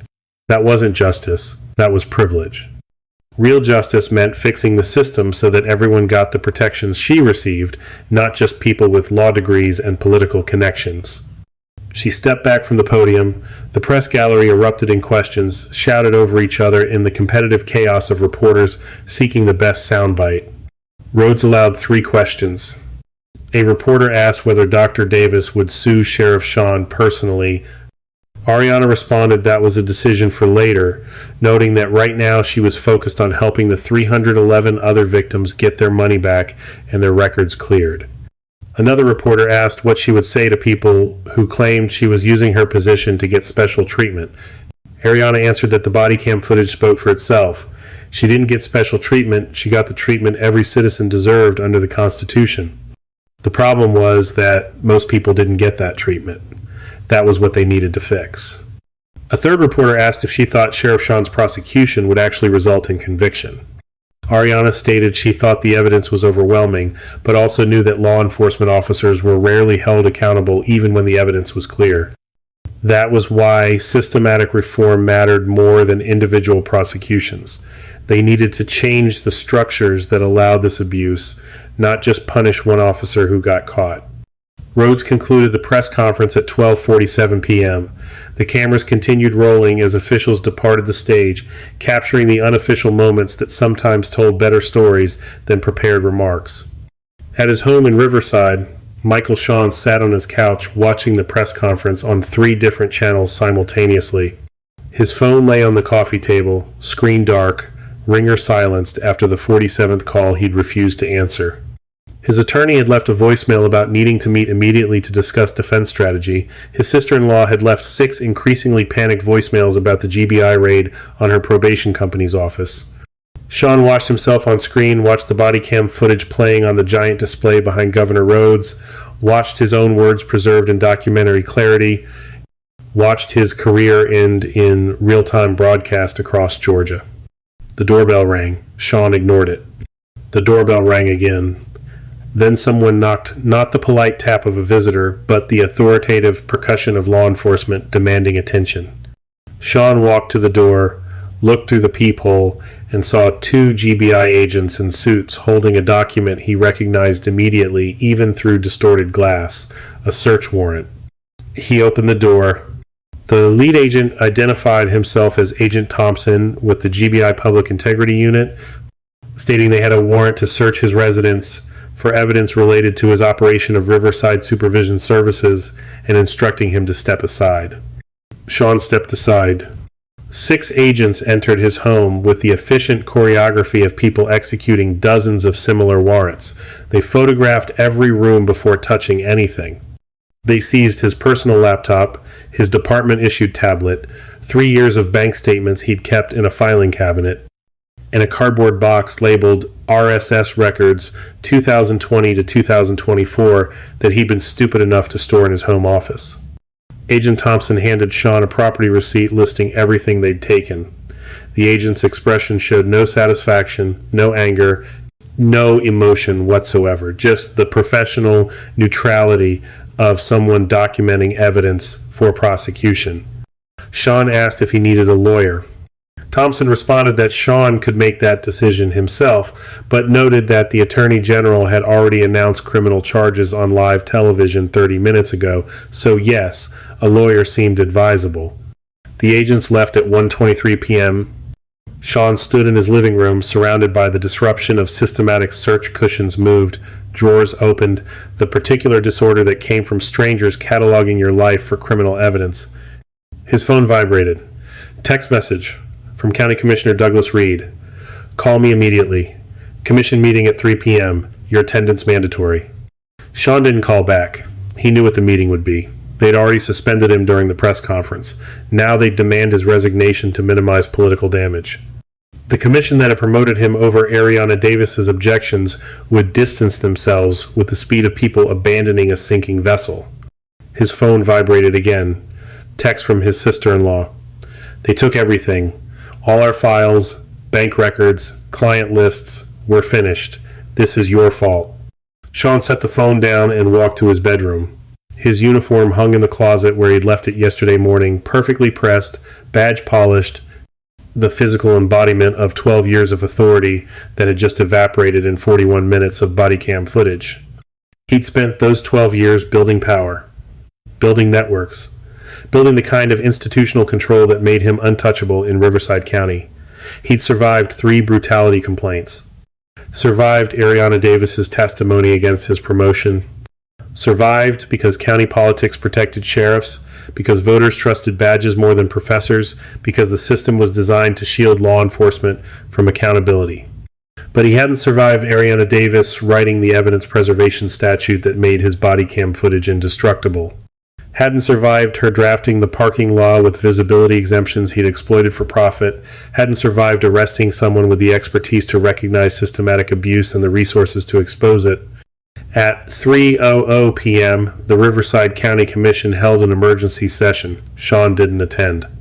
They voted unanimously to accept his resignation effective immediately, though Sean hadn't offered to resign. They appointed Sergeant Fletcher as interim sheriff pending a special election. They issued a statement expressing shock and disappointment at the allegations, pledging full cooperation with state investigators, and promising comprehensive reform of county law enforcement practices. By 5:00 p.m., Sean's resignation was national news. CNN ran the body cam footage with expert legal analysis. MSNBC interviewed civil rights attorneys about predatory probation schemes. Fox News covered it as an example of small-town corruption. The story had everything media audiences craved: clear villain, sympathetic victim with credentials, documentary evidence, systematic abuse, racial targeting, and the poetic justice of an expert arrested for following her own law. Sean's phone continued vibrating with calls and messages he refused to answer. His attorney, his ex-wife, former colleagues suddenly remembering they'd always had concerns about his methods. The deputy who'd backed him up during Ariana's arrest, now presumably cooperating with investigators to save his own career. By 8:00 p.m., Sean sat alone in his darkening living room, watching his career replay on television from multiple angles, different networks, endless commentary dissecting every decision he'd made on Magnolia Street. The consensus was universal. He destroyed himself the moment he decided to arrest Ariana Davis instead of driving away. 3 weeks passed with bureaucratic efficiency. The Georgia Peace Officer Standards and Training Council scheduled Sean's decertification hearing for November 18th at their headquarters in Clarkston. The hearing would determine whether Sean retained the right to work as a law enforcement officer anywhere in Georgia, his post-certification, the credential that separated police from civilians, the license that authorized him to carry a badge and make arrests. Sean arrived at 9:00 a.m. with his attorney, Patrick Russo, a defense lawyer from Atlanta who specialized in representing police officers accused of misconduct. Russo had reviewed the evidence and told Sean bluntly that the hearing was a formality. The body cam footage was unambiguous. The financial records showed clear corruption. The victim testimony would be devastating. Their only strategy was damage limitation. Accept decertification, avoid criminal conviction, try to negotiate a plea that kept him out of prison. The hearing room was smaller than Sean expected, more like a conference room than a courtroom, with a long table for the 7-member post-council, chairs for witnesses, and gallery seating for perhaps 30 people. Every seat was occupied. Reporters filled the back rows. GBI investigators sat together on the left side. And in the front row, directly in Sean's sightline, sat Dr. Ariana Davis, flanked by Attorney General Julian Bennett and 7 other people Sean recognized from their booking photos, his victims here to testify. Council Chairman Raymond Foster called the hearing to order at 9:17 a.m. He explained the procedures. The state would present evidence supporting decertification. Sean's attorney could cross-examine witnesses and present defense evidence. Then the council would deliberate and vote. The standard was preponderance of evidence, more likely than not that Sean had violated post standards. Not the beyond reasonable doubt standard of criminal trials, but the civil standard that required only 51% certainty. Assistant Attorney General Lisa Norton stood to present the state's case. She was young, early 30s, but moved with the confidence of someone who'd prosecuted dozens of police misconduct cases. She began by playing the body cam footage. The council had already reviewed it, but she wanted it fresh in their minds. All 41 minutes, unedited, exactly as it had played at the Capitol press conference. Sean watched the council members watching the screen. Their expressions showed what Russo had predicted. This was already over. When the footage ended, Norton called her first witness, Dr. Ariana Davis. Ariana took the witness chair with the same composed precision Sean remembered from Magnolia Street. She wore professional attire, dark suit, minimal jewelry, the presentation of academic authority made visual. Her wrists no longer showed the handcuff marks, but Norton had those documented in photographs that would enter evidence shortly. Norton asked Ariana to explain her background. Ariana provided her credentials with clinical detachment, JD.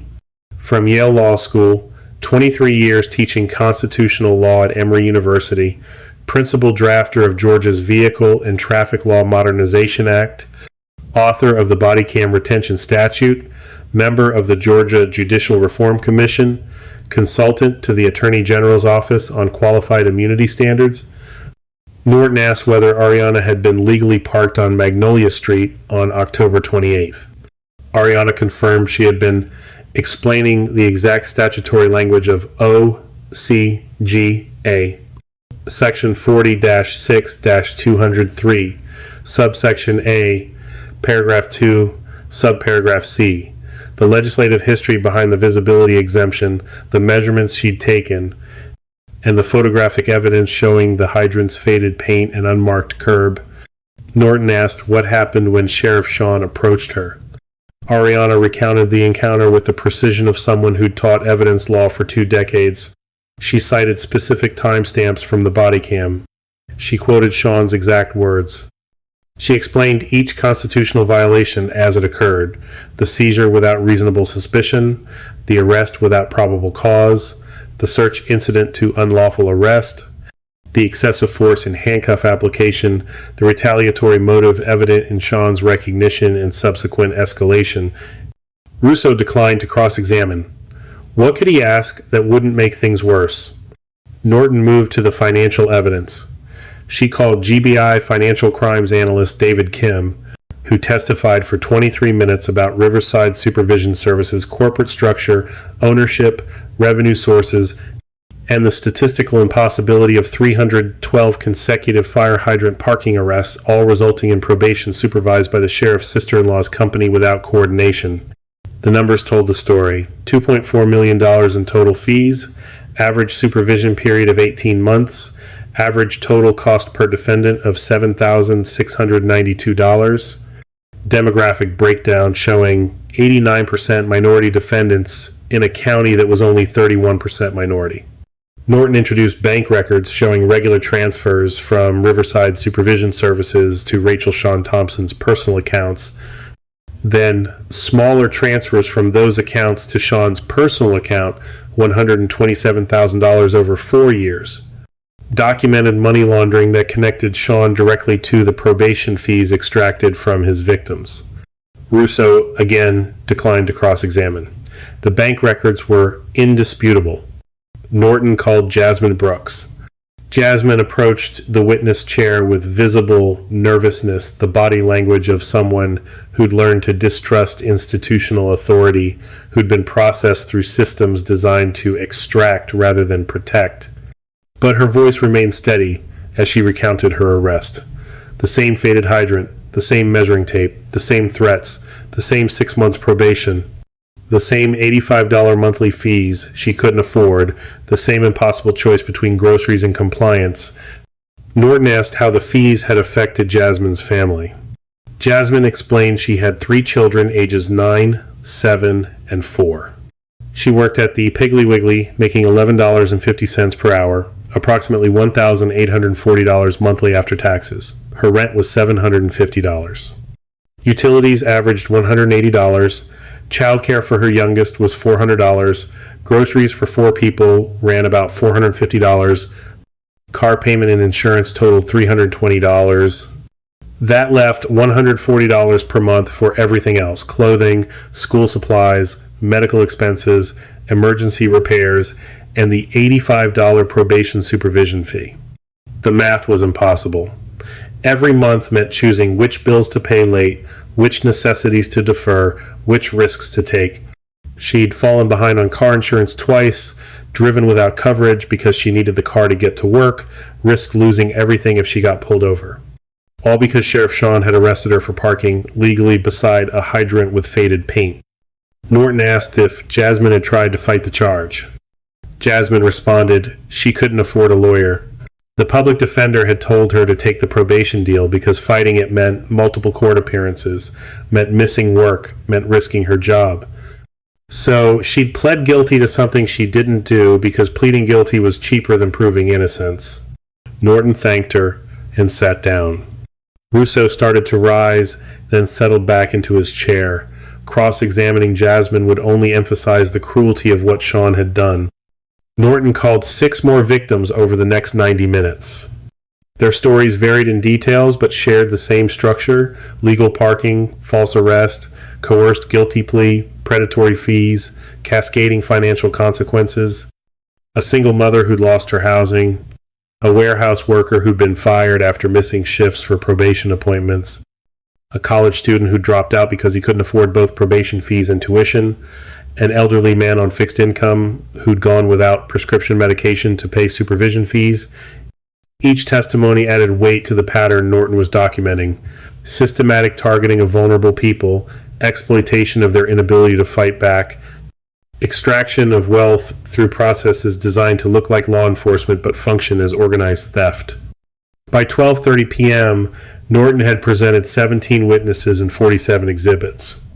She concluded by noting that Sheriff Sean had violated at least 12 post standards: truthfulness, abuse of authority, criminal conduct, improper arrest, excessive force, discriminatory enforcement, conflict of interest, misuse of official position for personal gain, failure to maintain professional standards, bringing discredit to law enforcement, violation of oath of office, and conduct unbecoming an officer. She requested permanent decertification and recommended the council refer the matter to the Fulton County District Attorney for criminal prosecution. Chairman Foster called a lunch recess until 2:00 p.m. Sean sat in the hallway with Russo during the break, eating a sandwich he couldn't taste, watching reporters interview his victims with the attention usually reserved for heroes rather than witnesses. Ariana Davis stood with Jasmine Brooks, their conversation inaudible, but their body language suggesting strategy discussion rather than casual chat. Russo suggested they could still present character witnesses, county commissioners, deputies who'd worked under Sean, community members who'd supported him, show the council he'd done good work, that this was an aberration, that one mistake shouldn't erase 12 years of service. Sean shook his head.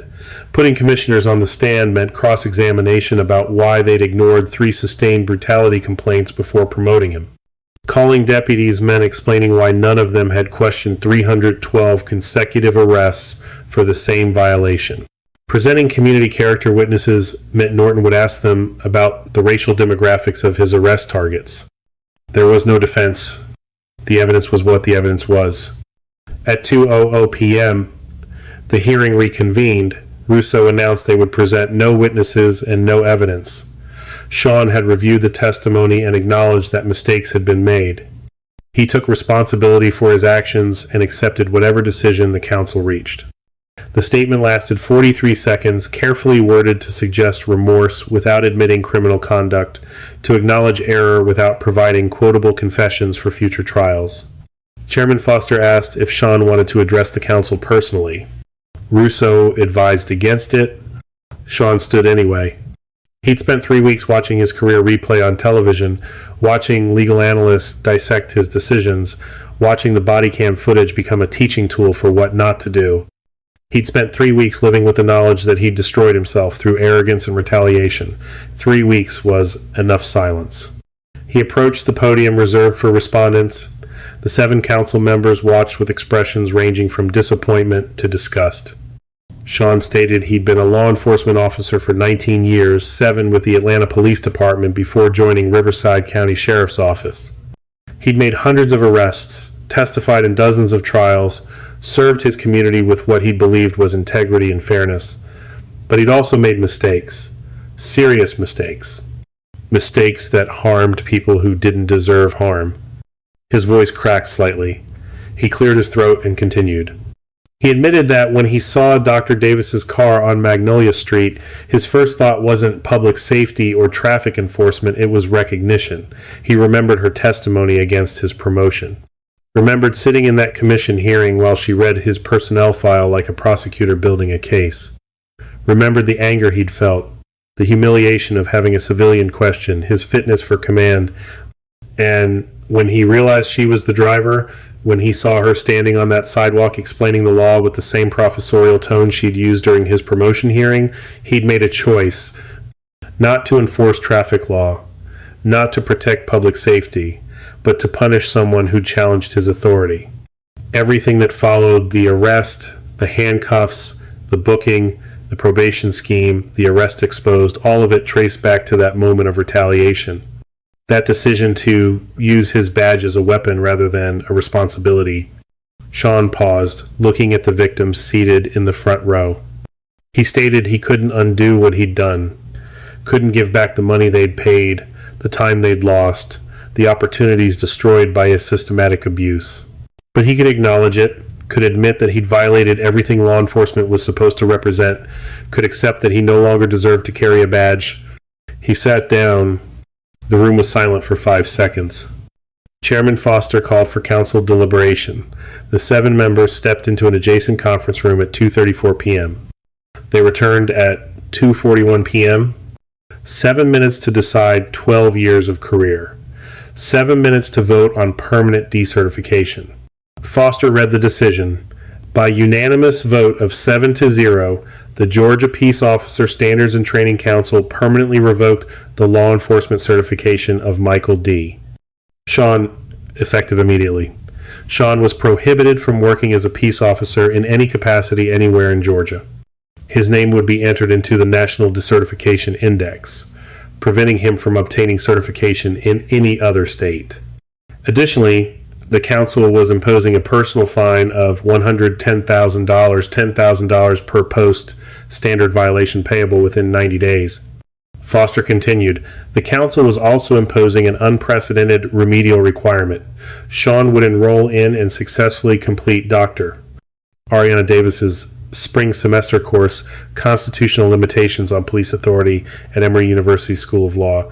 Attendance was mandatory, coursework was mandatory. He would be graded on the same standards as every other student. Failure to complete the course with a passing grade would result in additional criminal referrals for contempt of the council's order. Sean heard Russo inhaling sharply beside him, heard murmurs from the gallery, heard someone, possibly Ariana Davis, make a sound that might have been surprise, laughter, or might have been something else entirely. Foster added that the council recognized this requirement was unusual, perhaps unprecedented in post-history, but Dr. Davis had drafted the laws Sean violated. She designed the systems that exposed his corruption. She taught constitutional law to thousands of students who would become the prosecutors, defense attorneys, and judges who would shape Georgia's justice system. If anyone could teach Sean what law enforcement actually meant, it was her. The council adjourned at 2:47 p.m. Sean sat motionless while the gallery emptied, while reporters rushed to file stories, while his victims gathered in small groups discussing what came next. Ariana Davis approached him directly, no attorney buffer, no institutional intermediary, just the law professor and the former sheriff standing 3 feet apart in an almost empty hearing room. She stated she hadn't requested the course requirement, noting that the council had imposed it without consulting her. But she'd honor it. He'd be treated like every other student. Same readings, same assignments, same standards. She expected him in class on January 7th at 9:00 a.m. If he wanted to learn, she'd teach him. If he was just checking a box for compliance, he'd still learn. She'd make sure of that. Sean asked why she'd agreed to teach him after everything he'd done. Ariana's response was quiet but clear. Because 312 people paid for his ignorance of the law. Maybe if he actually learned constitutional limitations on police power, the next officer who took his job wouldn't make the same mistakes. Maybe if he understood what he'd done wrong, he could help others avoid it. That wasn't justice, but it was something, and something was better than nothing. She walked away before he could respond. Russo gathered their materials and guided Sean toward the exit. As they reached the door, Jasmine Brooks stepped into their path. She looked at Sean directly, held eye contact for 3 full seconds, then spoke with absolute clarity. She forgave him not for his benefit, but for her own, because carrying anger was exhausting and she had 3 children who needed her energy. But forgiveness didn't mean forgetting. It didn't mean what he did was acceptable. It meant she was choosing not to let him occupy her thoughts anymore, and he should take that as the gift it was. Sean nodded once, unable to speak. Jasmine stepped aside. Sean walked to his car in the parking lot, climbed behind the wheel, and sat in silence for 11 minutes before starting the engine. 3 weeks ago, he'd been Sheriff Michael Sean, 12 years of authority, institutional power, political connections, the ability to arrest people with impunity. Now he was a decertified former officer with $110,000 in fines, pending criminal charges, and a court order to attend a constitutional law seminar taught by the woman he'd arrested. The karmic symmetry was almost perfect. December brought cold rain to Riverside, the kind of persistent drizzle that turned unpaved roads to mud and made everyone question why they lived in Georgia instead of somewhere with actual seasons. The town looked smaller in winter, more exposed without the camouflage of green leaves and warm weather tourism. Just another rural county seat with a struggling downtown, a Walmart on the bypass, and the particular economic desperation of places the world had moved on from. The Riverside County Commission held its final meeting of the year on December 19th. The agenda included one significant item: formal dissolution of Riverside Supervision Services and distribution of restitution funds to victims. The commission chamber was full and usual for a December meeting, but the victim restitution had drawn attention. All 312 defendants who'd been processed through Sean's probation scheme had been contacted individually. Most had responded. Tonight, they'd received checks representing full refunds of every dollar they'd paid, plus 6% annual interest, calculated from the date of initial payment. Interim Sheriff Vincent Fletcher stood at the podium reading the settlement terms that had been negotiated between the Attorney General's office, the county, and Rachel Shawn Thompson. Riverside Supervision Services had been dissolved. All corporate assets, $847,000 remaining in company accounts, had been seized and transferred to the restitution fund. Rachel Shawn Thompson had surrendered her personal assets, including her house, 2 vehicles, and investment accounts, adding another $1.3 million to the fund. The county's liability insurance had contributed $400,000. The Attorney General's Victim Compensation Fund had contributed $150,000 to ensure every victim received 100% restitution plus interest. Total restitution pool, $2,697,000. Fletcher called names alphabetically. Each victim approached the podium, verified their identity, signed acknowledgement paperwork, and received a check. The amounts varied. Some had been on probation 6 months, others 18 months, payments ranging from $510 to $15,300, depending on supervision length and accumulated fees. Jasmine Brooks received $7,850. Every dollar of the $7,200 she'd paid over 18 months, plus $650 in interest. She stared at the check for 10 seconds, tears running silently down her face, before walking back to her seat, clutching the paper like it might evaporate. The process took 2 hours and 37 minutes. By 8:43 p.m., all 312 victims had been called, verified, and paid. The commission chamber erupted in applause, not performative political theater, but genuine relief from people who'd lived with debt they couldn't escape and now held checks representing money they'd thought was gone forever. Commissioner Douglas Reed approached the podium for closing remarks. He'd been the strongest supporter of Sean's promotion in 2018, the politician who'd dismissed Ariana Davis's testimony as academic overreach, disconnected from real-world law enforcement. Tonight, his expression showed something closer to exhaustion than triumph. Reed stated that tonight marked the end of the darkest chapter in Riverside County history, a systematic abuse of power that had harmed hundreds of their neighbors, damaged their reputation, and required extensive reforms to prevent future occurrence. The Commission had enacted new ordinances. Body cam footage would be automatically reviewed by independent auditors every 90 days. All traffic citations would require photographic evidence of violations. No county employee or their family members could own businesses that contracted with the county, and every arrest would be reviewed by the county attorney within 48 hours to verify probable cause. He continued, they'd also renamed their fire hydrant parking enforcement protocol. Going forward, any citation for parking too close to a hydrant would require photographic documentation of curb markings and hydrant visibility, officer training on the statutory exemptions, and supervisory approval before issuance. The protocol would be called the Davis Visibility Rule, named after the professor who'd written the statute and exposed its exploitation. Reed acknowledged that no amount of procedural reform would undo the harm Sean had caused. No policy manual would erase 18 months of financial stress for families who paid fees they didn't owe. But they could ensure it never happened again. They could build systems that protected the vulnerable instead of exploiting them. They could make Riverside County a place where law enforcement served all citizens equally. The meeting adjourned at 9:04 p.m. Outside the county building, Jasmine Brooks stood in the parking lot with her mother, her 3 children, and the check representing 18 months of recovered payments. The rain had stopped temporarily, leaving that particular after-rain smell of wet asphalt and clean air. Her 9-year-old daughter asked if this meant they could buy groceries without Mom counting every dollar.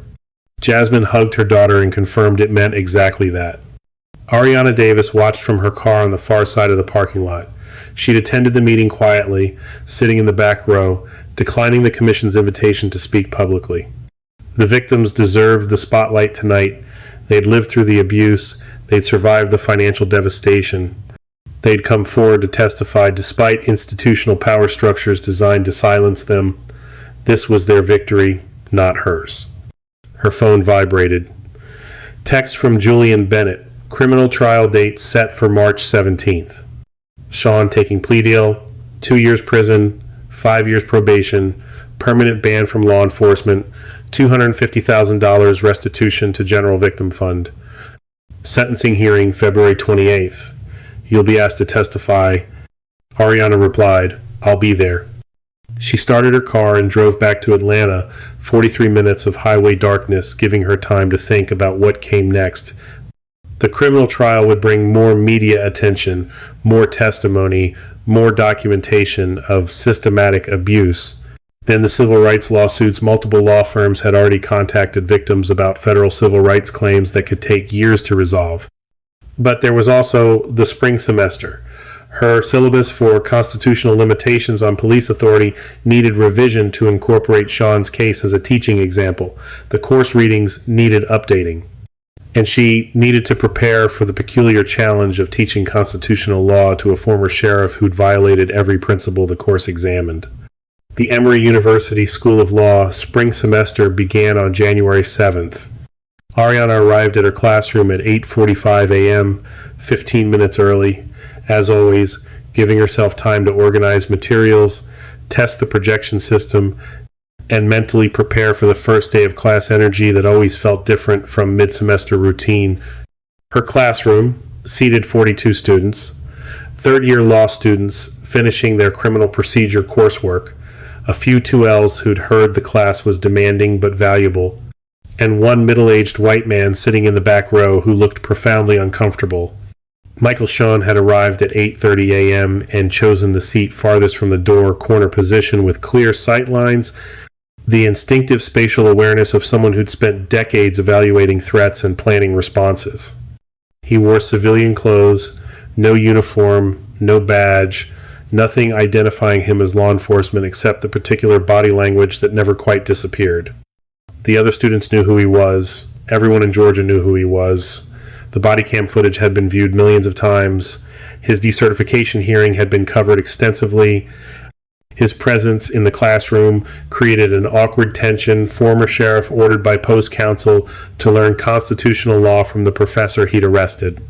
Ariana began class at exactly 9:00 a.m. She welcomed everyone to Constitutional Limitations on Police Authority, explaining the course would examine Fourth Amendment seizures, Fifth Amendment protections, Sixth Amendment right to counsel, 14th Amendment due process, and qualified immunity standards. They'd analyze Supreme Court precedents, study lower court applications, and discuss real-world scenarios where theory collided with practice. She made no reference to Sean's presence, didn't acknowledge him, didn't explain why a former sheriff was enrolled, just started teaching the way she'd taught for 23 years, systematic, precise, challenging students to think clearly about complex problems. The first case was Terry v. Ohio, the foundational stop and frisk decision, establishing that police could briefly detain someone with reasonable suspicion of criminal activity even without probable cause for arrest. Ariana walked through Chief Justice Warren's analysis, the balance between effective law enforcement and individual liberty, the requirement that officers articulate specific facts justifying the intrusion, the limitation that stops must be brief and minimally invasive. She cold-called students to analyze the holding. Third-year student James Anderson argued the case gave police too much discretion. Second-year student Emma Sullivan countered that some discretion was necessary for effective policing. Ariana pushed both of them, asking James what alternative rule would protect public safety, asking Emma what prevented discretion from becoming discrimination. 40 minutes into class, Ariana posed a hypothetical. Officer observes a woman parking beside a fire hydrant. Officer believes the parking is illegal. Officer approaches the woman, who is no longer in the vehicle but walking on a public sidewalk. Does the officer have reasonable suspicion to detain her? Does the officer have probable cause to arrest her? What if the woman explains that the parking is legal under a statutory exemption?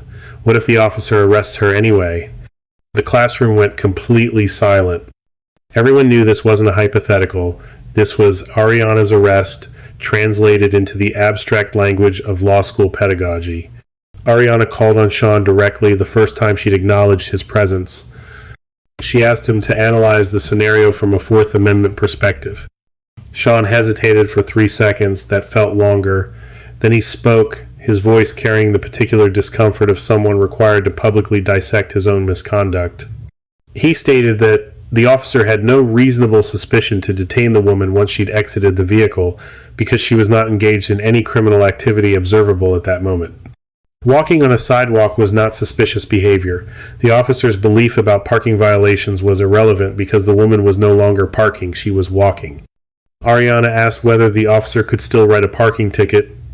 Sean confirmed the officer could ticket the parked vehicle if the officer believed a violation occurred, but the officer had no authority to detain the pedestrian unless the officer had witnessed her parking illegally or had independent reasonable suspicion of her involvement in criminal activity. Ariana asked, what happened if the officer ordered the woman to stand over there? Sean stated that would constitute an unlawful seizure under the Fourth Amendment because the order restricted the woman's freedom of movement without legal justification. Ariana asked what happened if the woman refused the unlawful order. Sean stated that the woman had no legal obligation to comply with an unlawful order and that arresting her for refusing would constitute false arrest and potentially civil rights violations. Ariana asked whether the officer's subjective belief that he had authority changed the constitutional analysis. Sean answered no. Qualified immunity might protect officers from civil liability if they reasonably believe their actions were lawful, but mistaken belief about the law did not make an unlawful seizure lawful. The Fourth Amendment applied regardless of officer intent. Ariana thanked him and moved to the next case. The class continued for another 37 minutes. Sean participated twice more when called upon, his answers showing careful attention to the readings and genuine effort to engage with constitutional principles rather than simply checking boxes for attendance. When class ended at 10:20 a.m., students gathered their materials with the usual post-class chaos of papers and laptops and conversations about lunch plans. Sean remained seated until everyone else had left, then approached Ariana at the podium. He stated he wanted to thank her for treating him like any other student. He'd expected hostility, mockery, performative humiliation. Instead, she taught constitutional law the way she probably taught it for 2 decades, fair, rigorous, demanding, clear thinking regardless of who was in the room. Ariana responded that hostility and mockery wouldn't teach him anything except resentment. The course was designed to educate, not punish. If he did the readings engaged honestly with the material, and thought critically about police power and constitutional limits, he learned something valuable. That was the entire point. Sean asked if she thought he could ever understand what he'd done to those 312 people. Ariana was quiet for a moment before responding. She stated she thought understanding required more than intellectual analysis. Required empathy, required imagining what it felt like to be arrested illegally, processed through systems designed to extract wealth, trapped in debt cycles with no escape. Required recognizing that badge authority could be weaponized and that people without resources couldn't fight back. Some of that understanding would come from coursework. Some would come from sitting in a classroom as the student instead of the authority figure, and some would come from living the rest of his life knowing what he'd done. Sean nodded slowly. He thanked her again and left the classroom. Ariana gathered her materials, shut down the projection system, and walked across campus to her office. Her teaching assistant had left a stack of administrative paperwork on her desk, enrollment forms, grading rubrics, research grant applications, the routine bureaucracy of academic life continuing regardless of arrests, press conferences, and constitutional law seminars taught to former sheriffs. Her phone showed a text from Jasmine Brooks. "Thank you for everything you did. My kids and I are doing better." The money helped, but knowing someone cared enough to fight helped more. Ariana replied, "You fought too. You testified when it wasn't easy. That mattered." She set the phone aside and opened her laptop to review the next class session's materials. The spring semester stretched ahead 14 more weeks of constitutional law, 14 more weeks of teaching Sean and 41 other students how to think clearly about power and limits and the balance between security and liberty.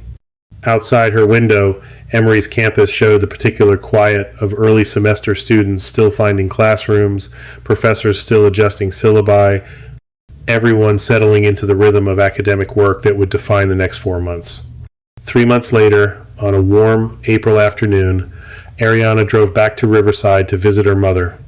The route was familiar: 43 minutes of highway, the same exits, the same landmarks she'd memorized over decades of regular trips. As she approached the town limits, she noticed the welcome sign had been changed. The old sign had read, "Riverside, population 4,199, founded 1847. The new sign read, "Riverside, home of the Davis Visibility Rule, population 4,199. Ariana pulled over at the small gravel turnout beside the sign. She sat in her car, looking at the blue and white municipal marker at her name translated into geographic identity at the small-town commemoration of constitutional law applied to fire hydrant parking. The sign wasn't about her, wasn't about academic achievement or legal expertise or the arrest that had exposed systematic corruption. The sign was about the principle that laws should be clear, that enforcement should be fair, that visibility mattered in more ways than paint on hydrants and curbs. Ariana took a photo with her phone, then continued driving toward her mother's house where the same rusted fire hydrant still stood with faded paint and unmarked curb, 15 feet and 3 inches from where everything had changed. Some distance was measured in feet and inches. Some was measured in the space between badge authority and constitutional limits, and some was measured in the long, difficult work of building systems that protected everyone equally, systems that required constant vigilance, constant reform, constant attention to the gap between law as written and law as experienced by people with no power except the hope that someone, somewhere would notice their suffering and decide it mattered. Ariana parked legally, measured nothing, and walked toward her mother's house carrying medication that was no longer urgent but still necessary. Behind her, the welcome sign stood against the April sky, blue and white and permanent, announcing to everyone who entered Riverside County that here, at least, someone had paid attention. Here, at least, the law had worked. If you like this video, make sure to hit that like button, subscribe, and turn on the notification bell so you don't miss the next story. Share this video with someone who would appreciate it, and let's keep building this community together. And before you go, drop a comment below. I'd love to hear your thoughts on what stood out to you the most.